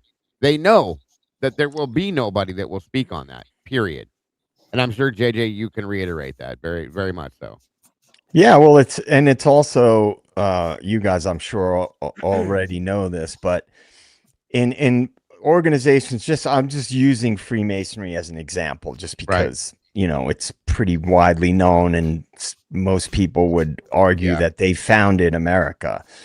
But there are levels, right? So there are people that operate in Freemasonry, just on the lower orders, that they're not privy to what's going on in the higher levels, right? It's a very different thing. And another thing is that there are other organizations that will work in parallel with quote unquote secret societies or groups or fraternities or sororities, right? On all these different levels. For example, Right. if I'll just use a college for an example. Let's say I never was part of a fraternity, but I knew people who were. If you are friends with people in a fraternity and you may be involved in stuff that could benefit that fraternity, they'll give you a little more access, right? Mm-hmm. So I've told this story before, but like when I was young, I didn't know anything about fraternities. I never had any. I went to college originally for 2 years just for sports, to wrestle. I didn't go right to a 4-year school. So there were no fraternities or sororities, but we were located not far from Rutgers University, where I did know people that were in fraternities, a couple of close friends. And at first, my friends were like, "Oh, stop by. We're having a fraternity party." But you have to come after a certain time, because before that, it's just the brothers, right? They have a little pregame sort of thing before the parties. And I would go to the parties, but you could tell the dudes that didn't know me did not like me being there. Like you could tell, it was obvious they didn't like me being there. And then once they got to know me and I had some use to them, then I could pretty much go, anytime, any party, because I used to throw crazy parties that they would all come to. So I had something that they could benefit from. But in the beginning, I was naive. I was like, no, why do they seem like so pissed off that I'm here? Because I'm not part of their group. And they don't like people, unless you're women they're inviting to the party. They don't want dudes that you don't know hanging around their fraternity parties. I wanted to take I hate derailing a conversation, but I also hate ignoring a pinned comment that we pinned up. We had, I don't know where it went. Somebody unpinned the comment, but here it is, I think. I did want to answer the question, because when my mods pin it, the idea is that we'll talk about it and answer it. So my summary, and Dago can correct me if I get it wrong. Brad Holder's son, who I think was identified as Logan, but Brad Holder's son was allegedly at one point dating Abby Williams, one of the victims. And there was an indication that so that was his connection, that Logan had a connection to the girls, dated Abby, knew that the girls were going out on the bridge that day. His father, Brad Holder, happened to be an Odinist who was into this group of Odinists, Patrick Westfall being one of his friends. Holder's ex-wife actually documented that there was an eerie moment when Westfall wanted to up their rituals in the Odinist society they were in, from animal sacrifices to a bigger sacrifice, hinting at human sacrifice, and that this led to a fallout between Westfall and Holder over the whole issue because it creeped him out. They now categorically deny that any such conversation happened, but the wife says that, ex-wife says that's what happened. So these two individuals became looked at heavily because, again, the son knew that the girls were going on the bridge that day. His dad, and it was in a group that was discussing the possibility of human sacrifices, and their Odinist group on their social media pages, they have symbolism and stuff like that. It looks like ritualistic killings and things like this that hint at that. And so they've been on a lot of people's radar as one of the obvious choices. But and that's all correct. DA's right, and not to mention, as he mentioned here, in the appeal response we're reading today. Hey, Coda, I was reading through it, and they're claiming in this response that it's just coincidental that Brad Holder had all of this Odinistic stuff on his page, showing all this other stuff. It's just a coincidence, guys, that it happened. There's no relation or correlation between this and that. So once again, miss me with your bullshit. But yeah, that's all correct. I did have a piece of kind of useless but useful information to throw to you guys if you're interested in hearing this real quick. Yep. And take it how you will. It may mean nothing, but it's awful interesting, and I don't believe in coincidence. So, the name Delphi itself, okay, it states that it evokes a sense of mystery, history, and significance. The name Delphi originates from ancient Greece. It is derived from the Greek word Delphoi, which is associated with the Delphic Oracle. One of Delphi. Yep. One of the most important religious sanctuaries in Greek mythology. The term Delphoi is believed to be connected to Delphus, meaning womb, in Greek, symbolizing the site's significance as the center of grandmother Earth's body. In this context, Delphi was considered the navel of the world, representing a connection with the divine and the Earth's spiritual center. So, again, it has evolved many different ways, okay? But again, think about that in the situation that we're sitting here discussing at this moment. And coincidence, again. No, it's a great. I mean, I knew where you were going with it. The Oracle of Delphi is something I studied, in the past, so I knew where you were going with it, and it's a great thing because again, it does have Greek as in. We've been talking about the Greek system, and the secret societies come out of that Greek system and stuff like that. So that was a great observation. I'm actually going to dig into that a little bit more myself. It's kind of important, I think, as far as the origin of this. It gives a history and time and evolution over time. The significance of Delphi evolved, of course, during the classical period. It was not only a religious center, but also cultural and political hub. Hear those words: cultural and political hub. The Pythian Games, held every 4 years in Delphi, in Greece, rivaled the Olympic Games in terms of importance and were a celebration of art, music, and athleticism. So anyway, again, guys, I think there's much more to it behind that too. It's just the basis of that alone is something to make you go, is all I'm saying. Oh, definitely. Yeah. Yeah.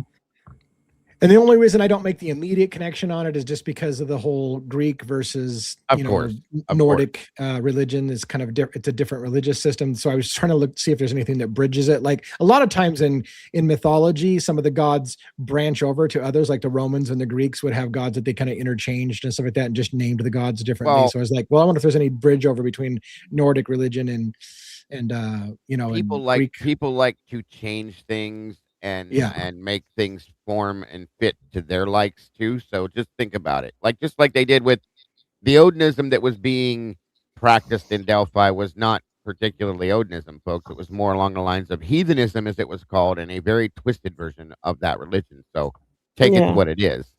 Well, if you think about it, with most religions, it starts with one, and then you've got some people that don't agree with that and branch off, and they're like, well, we can't call it what they have because they've called it that, so we have to change it to our own. Exactly. And they make their own. But it's still the same as the other one, but they've just changed it a little bitty bit. Yeah. And they add things and take things away, and they've darkened it in a lot of ways and twisted it into their own liking, which, makes sense. Yeah. Good observations. Any other questions or comments that you want to ask while you're up here on panel, Claire? Right. One thing, because I've been talking to a friend from university about plea deals, and she says a lot of the plea deals, it's not just to save the money and the time, it's because nobody actually loses. For the statistics of that one person who's either for them or against them, there's no loser. Yeah. To that in extreme, that whole deal. right. And sometimes that matters because somebody will take that person on because they've got no losses against them. So a plea deal, nobody loses. Right. It's a good point. Yeah. Very good point. Yeah. I mean, prosecutors want no losses on their record, especially if you're gonna if you have aspirations of getting promoted to a district attorney or to a governor someday or whatever. Your record losing things for whatever reason, we in society don't seem to want to promote people who've lost something before. We only want to root for winners. That says something about society as well. But, anyways, which is interesting. Speaking of, if you follow my channel, pay attention coming down the road. I'm going to be looking in, like I said, I have access to Bill Thompson's previous cases. That's going to be interesting, is all I'm going to tell you guys. From what I've seen thus far, quite interesting. I'll say that. So How do you Yeah. guys choose judges over there? Do you have to choose non-biased ones like over here? No, Because if No, they have the- if they live in the area of the person, or if they know too much beforehand from social media or mainstream media, to choose another judge from however far and wide of the country. I wish. yeah. Do you not do that?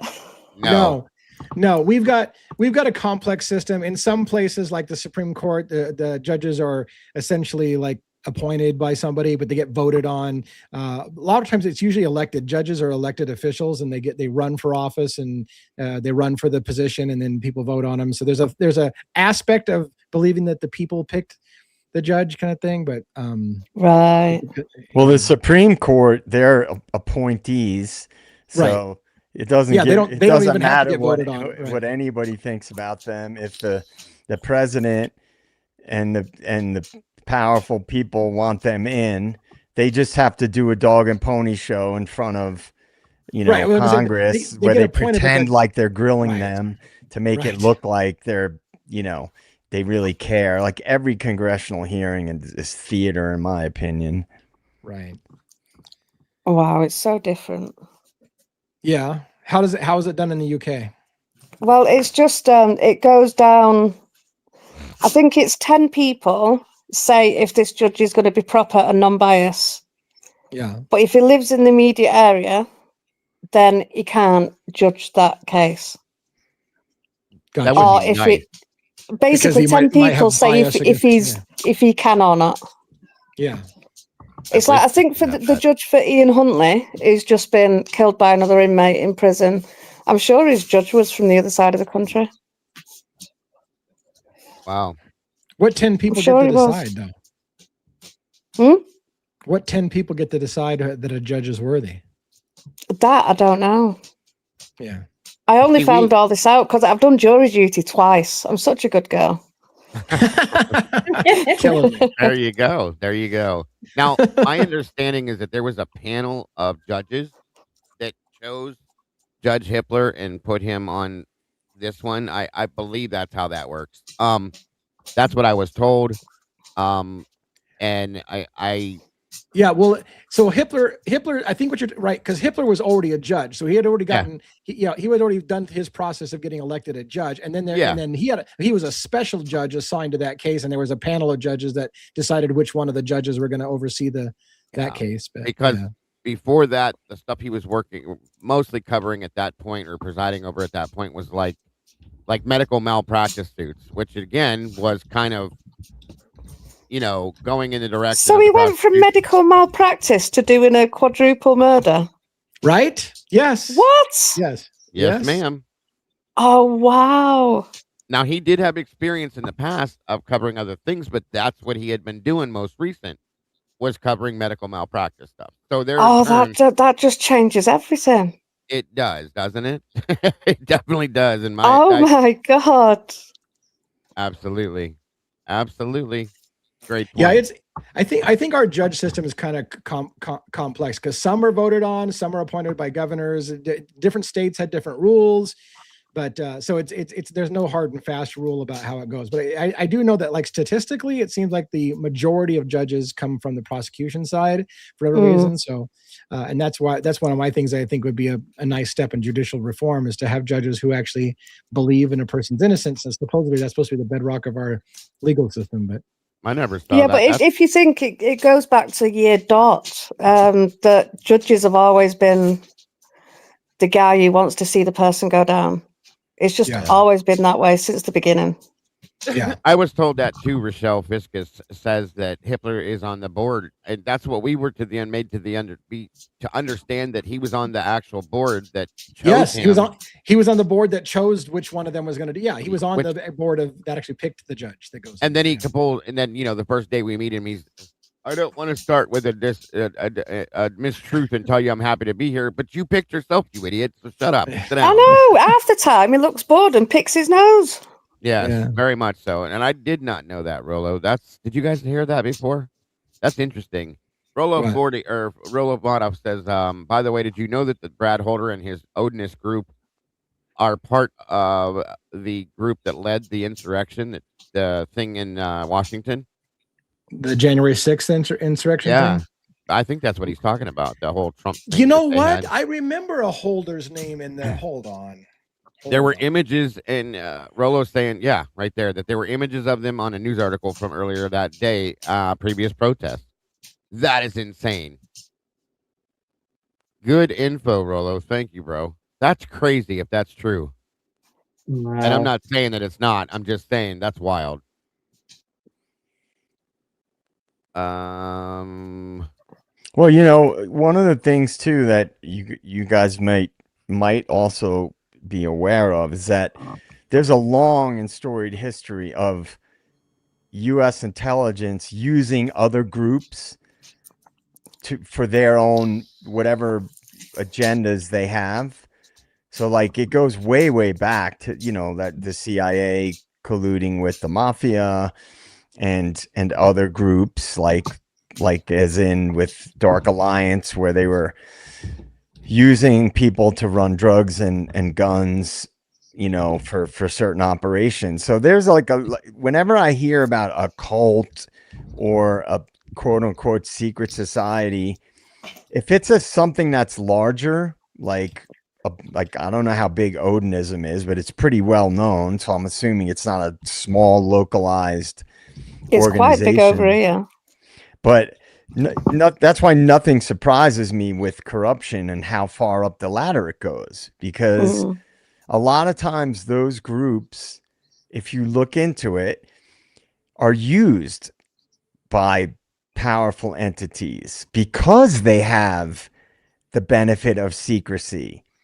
And if you were going to use a group to carry out unsavory things, you would want a group that has an element of secrecy to them. Yeah, definitely. Yeah. Yep. Very interesting stuff. To correct the Stephen Hippler thing, he apparently had, like somebody said, had presided over criminal cases before, including violent crimes. But he was working in medical malpractice. That was his most recent stuff. Yeah. And he was not, and which is interesting to me, he had never presided over a death penalty case. Yeah. So what did he do then? Just wake up and say, "Oh, I'll just do something massive today." Well, the whole case was, excuse the phrasing, but fucked, because he had never presided over a death penalty case, and the prosecutor did not believe in the death penalty nor support it. How the hell does this work out this way? Tell me, somebody. Yeah. It just insane. doesn't. So something's gonna happen. I don't know. It's just too quiet. It's like silence is speaking so much, but we don't know what it's saying. It's coming. Isn't that right, Coda? Yeah. It crashed.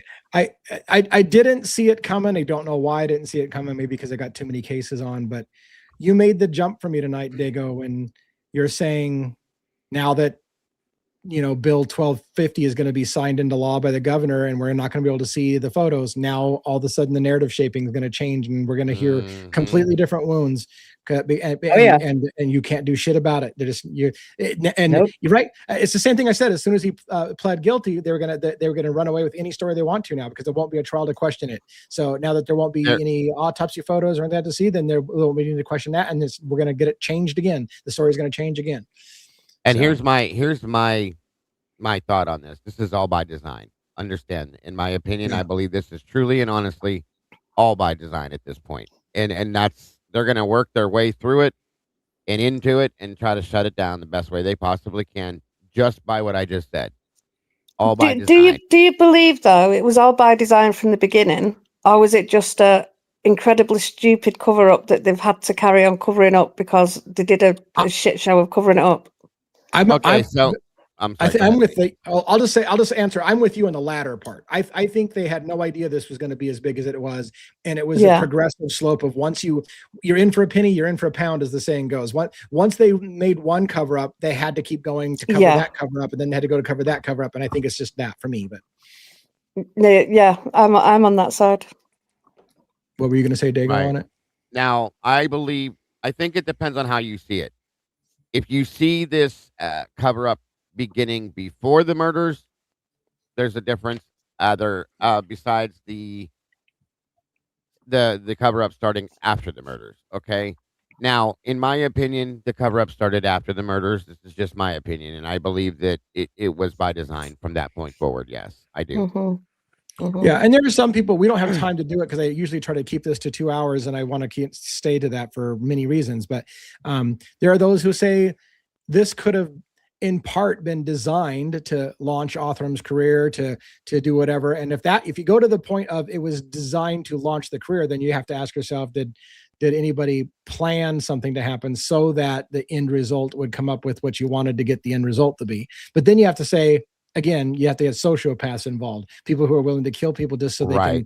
can get their company on the map or whatever. And I'm not saying Othram in that case. I'm just saying there are people who will say the end result shows they knew this was coming from the very beginning, and this was all planned to get the end result they wanted, which is some oppressive laws passed and some new people in place and some big money and all that stuff. But I can see it being designed from afterwards, after the first cover up of the whole town would have been knackered if they would have known that students are killing students.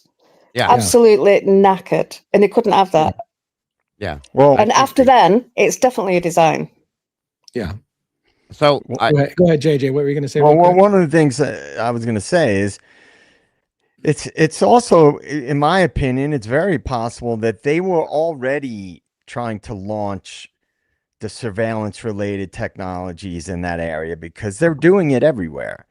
Yeah. And this is not something that just popped up yesterday. They've been forwarding that agenda for a long time. Whitney Webb's talked about it for a long time. So if they were already trying to forward those agendas and there were things in place going on in that area already, it's, the chicken or the egg thing, whether or not they use the crisis to try to forward those agendas or not. But who knows? It's hard to say. But one thing for me that I've said all along, there seems to me to be more evidence of an operation involved than not.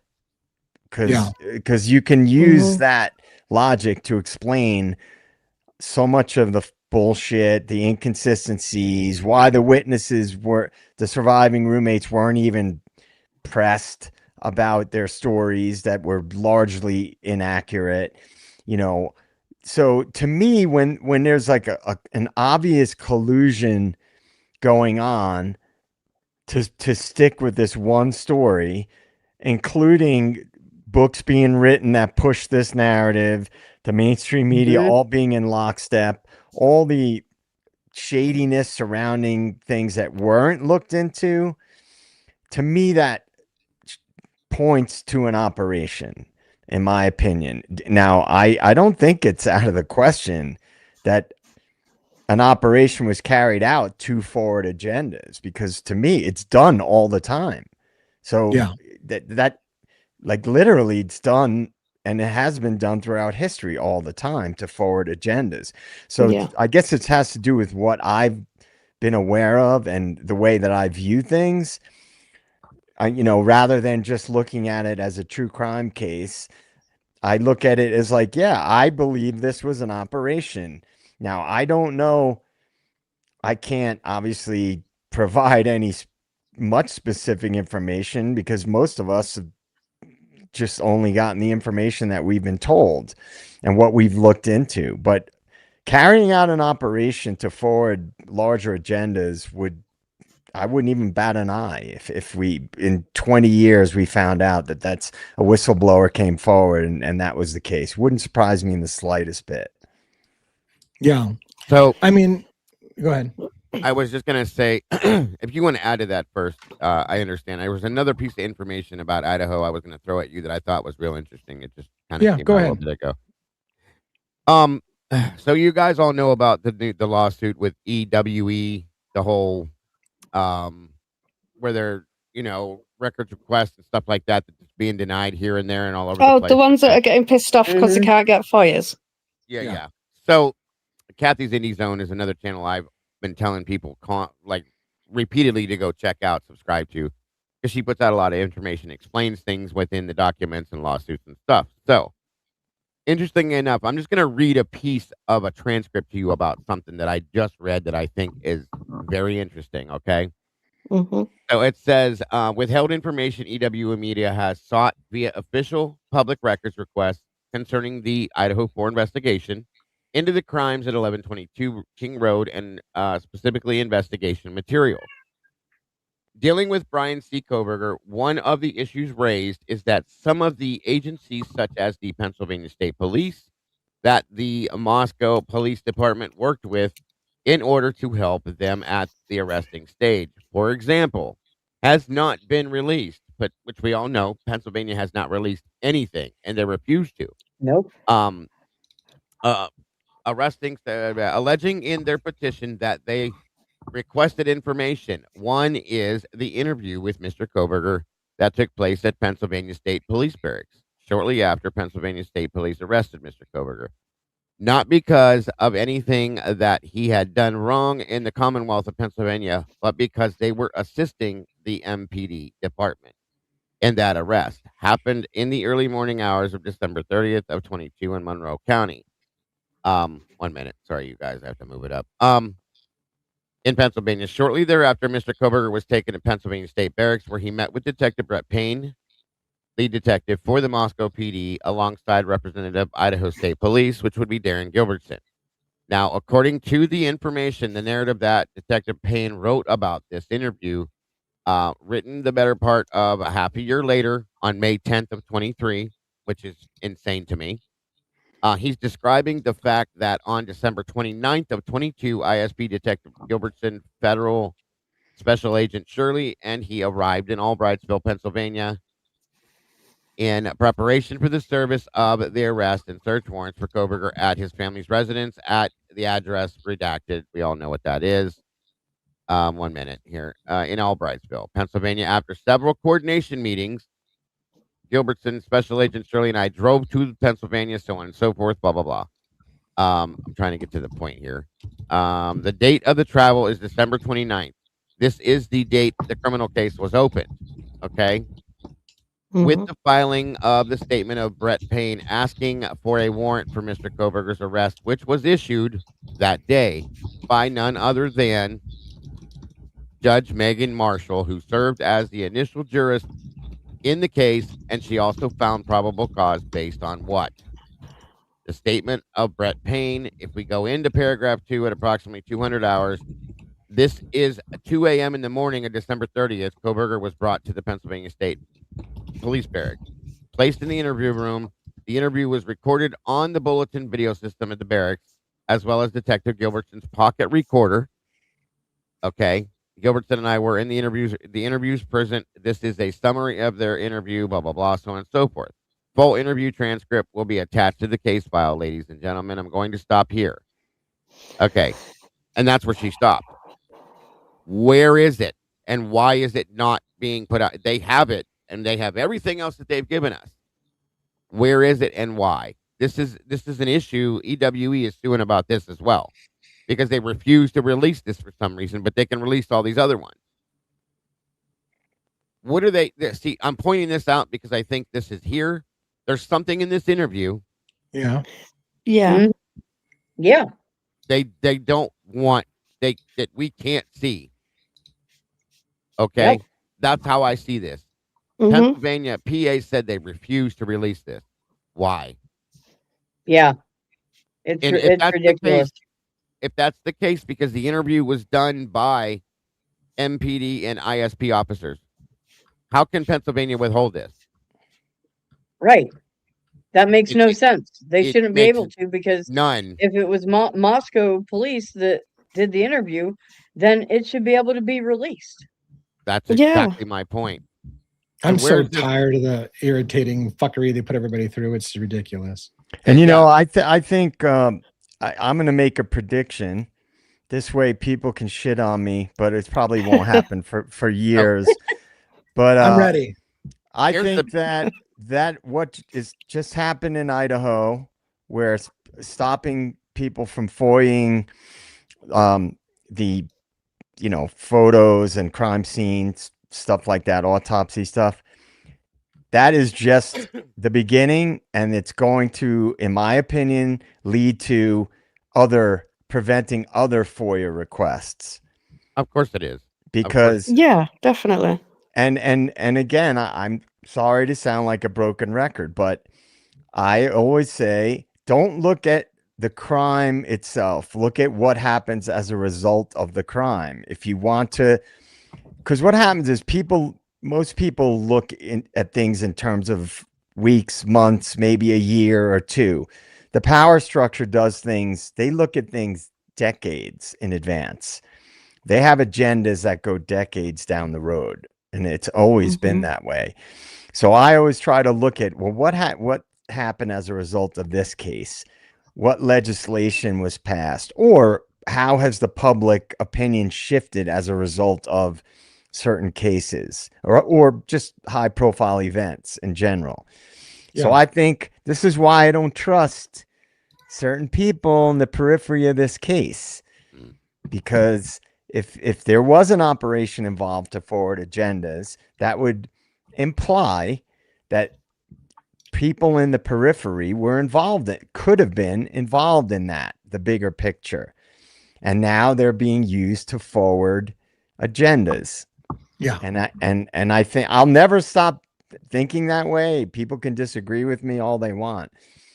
If you do your research, you look at the way things operate, high profile events are used to forward agendas. Right. Get to, I wanted to add one end part to what I was saying, if you get in mind real quick, and that's Yeah. the big finish on this. The point to that whole thing I was telling you real quick was that the video and audio and transcript of this interview was stated in the document as added to the case file.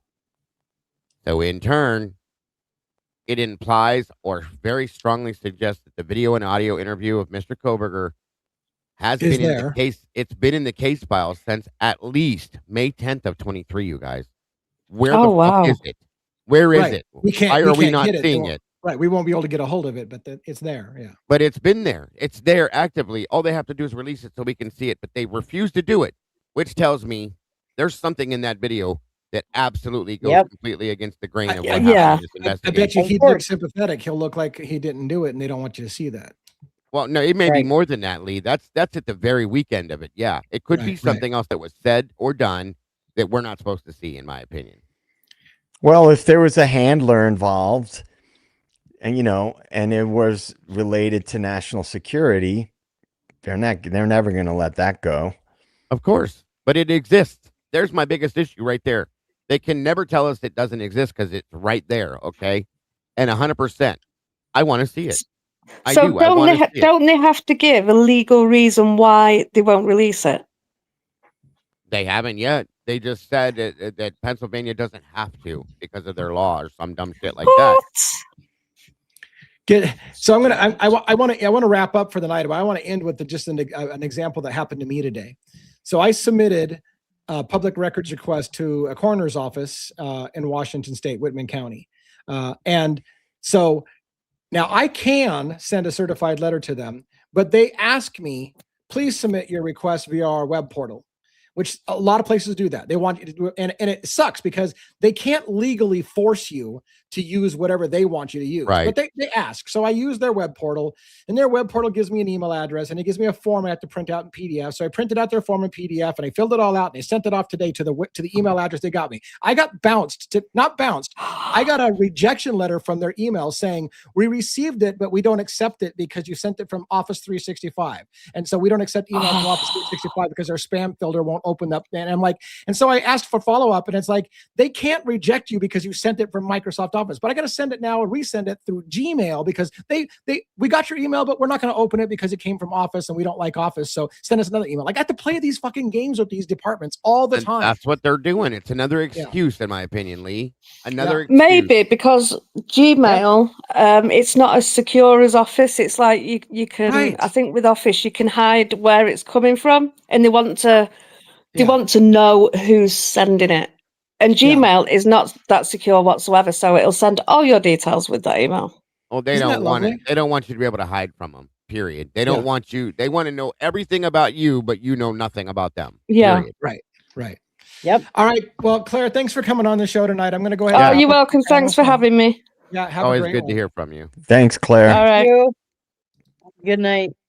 All right, guys, let's go around the horn. We're a little late closing tonight. I don't want to go too long. So let's start JJ, Dago, Robin, and then I will close this out for the evening. Good discussion tonight. We went all over the place, as we usually do when we don't have a roadmap, but we seem to do better without a roadmap, I think, sometimes. So JJ, what do you got for closing? All right. Thank you, advocates. Thank you, denizens, meatballs, the great mods. A fun conversation as always. And remember, kids, just volunteer your DNA to Othram Labs and get your digital ID and central bank digital currency ready, because you want to be a good citizen. And it's for the greater good, and it's for everybody's safety. So with that, good night, everybody. Oh, thank you. Thank you. Appreciate. Oh my God. That reminds me, like, oh yeah, I'm not going to go in there. I'm not going to, thank you very much. Have a great day at work at the CIA tomorrow, Jay. What do you got, Dago, for closing? All right, guys. Thank you again for joining us today. It's been a long day for me, but a very, very exciting and enjoyable day. Great conversations from everybody in the whole day. Thank you again, JJ, Lee, Miss Robin, for a great show tonight. Unfortunately, Miss Logan and one didn't get to join us. We did miss them, but still had a great conversation. Thank you, Claire, for joining us tonight. Thank you to all of our amazing moderators. Again, guys, I can't say it enough. We wouldn't exist without you. We couldn't survive without you. We couldn't do what we do without you. So thank you to all of you for doing what you do again and again, day after day, night after night. We guys are so very much appreciated. And thank you to all of you that's come in here and support us. Thank you to any of you that supported it by donating super chats, super stickers, anything. Thank you all so very much for that. Guys, make sure you tune in tomorrow. We jump into, I think it's part 3. Robin, is that right? Part 3? 2. Part 2. I'm 2. sorry. Jesus. Part That's 2 okay. of JonBenet. JonBenet Ramsey. I'm excited about that. We're looking back into exactly what happened and why. Again, so make sure you're here for that. Again, 8 p.m. Eastern and 6 p.m. Central, I think it is. Yes. 5 p.m. Pacific. Yeah. 5 p.m. Pacific. There we go. Sorry. I'm definitely looking forward to that. Looking forward to seeing you guys. Again, don't forget to love yourselves, love each other, and don't change anything. Because as I always say, and it's an absolute fact, you're the beautiful people. Thank you so much. Have a great night. Love you. All right. Thank you so much. And Robin, for your closing thoughts. Well, like you said, it's always a fascinating conversation, and I like being able to hit all the different topics that we generally do every night. Keeps things from getting stale, and I love seeing all the interaction from the chat. The comments that you guys come up with. That's great. The polls were a lot of fun. So thank you guys for always engaging with us that way. We appreciate it. We appreciate it whenever you hit the like button and when you're subbed to the channels. We appreciate that. And yes, we have amazing communities and amazing teams, and we're very fortunate that we do. And if you're here live, we of course love you. If you're here on the replay crew, we love you just as much. So we appreciate that. And I hope everyone has a wonderful night. Me and the crime cat. Right. And Coda, up on coda. time. All right. Yeah. Thanks everybody for coming. I apologize if I didn't see your comments or comment on it. I'm trying to get better, but I never seem to be getting better. I tried the fireside chat for a while to try to respond to comments more. And I'm working on my show all the time, trying to find a way to make myself better as a YouTuber. And we're always trying to refine our project and make our Crimes After Dark show better. So thank you for the mods, Amanda and Essie, and sometimes my wife when she's here, but she wasn't here tonight. She had another obligation. Thanks for, do we have other mods other than the 3 of those? Like that might be it for us right now. So thanks for supporting the show. There's a lot of people that go unspoken and don't get thanked enough. There's a lot of people that don't get thanked enough. So thank you all for making this a great thing. It's been a great year for us. We're moving into year 2 now.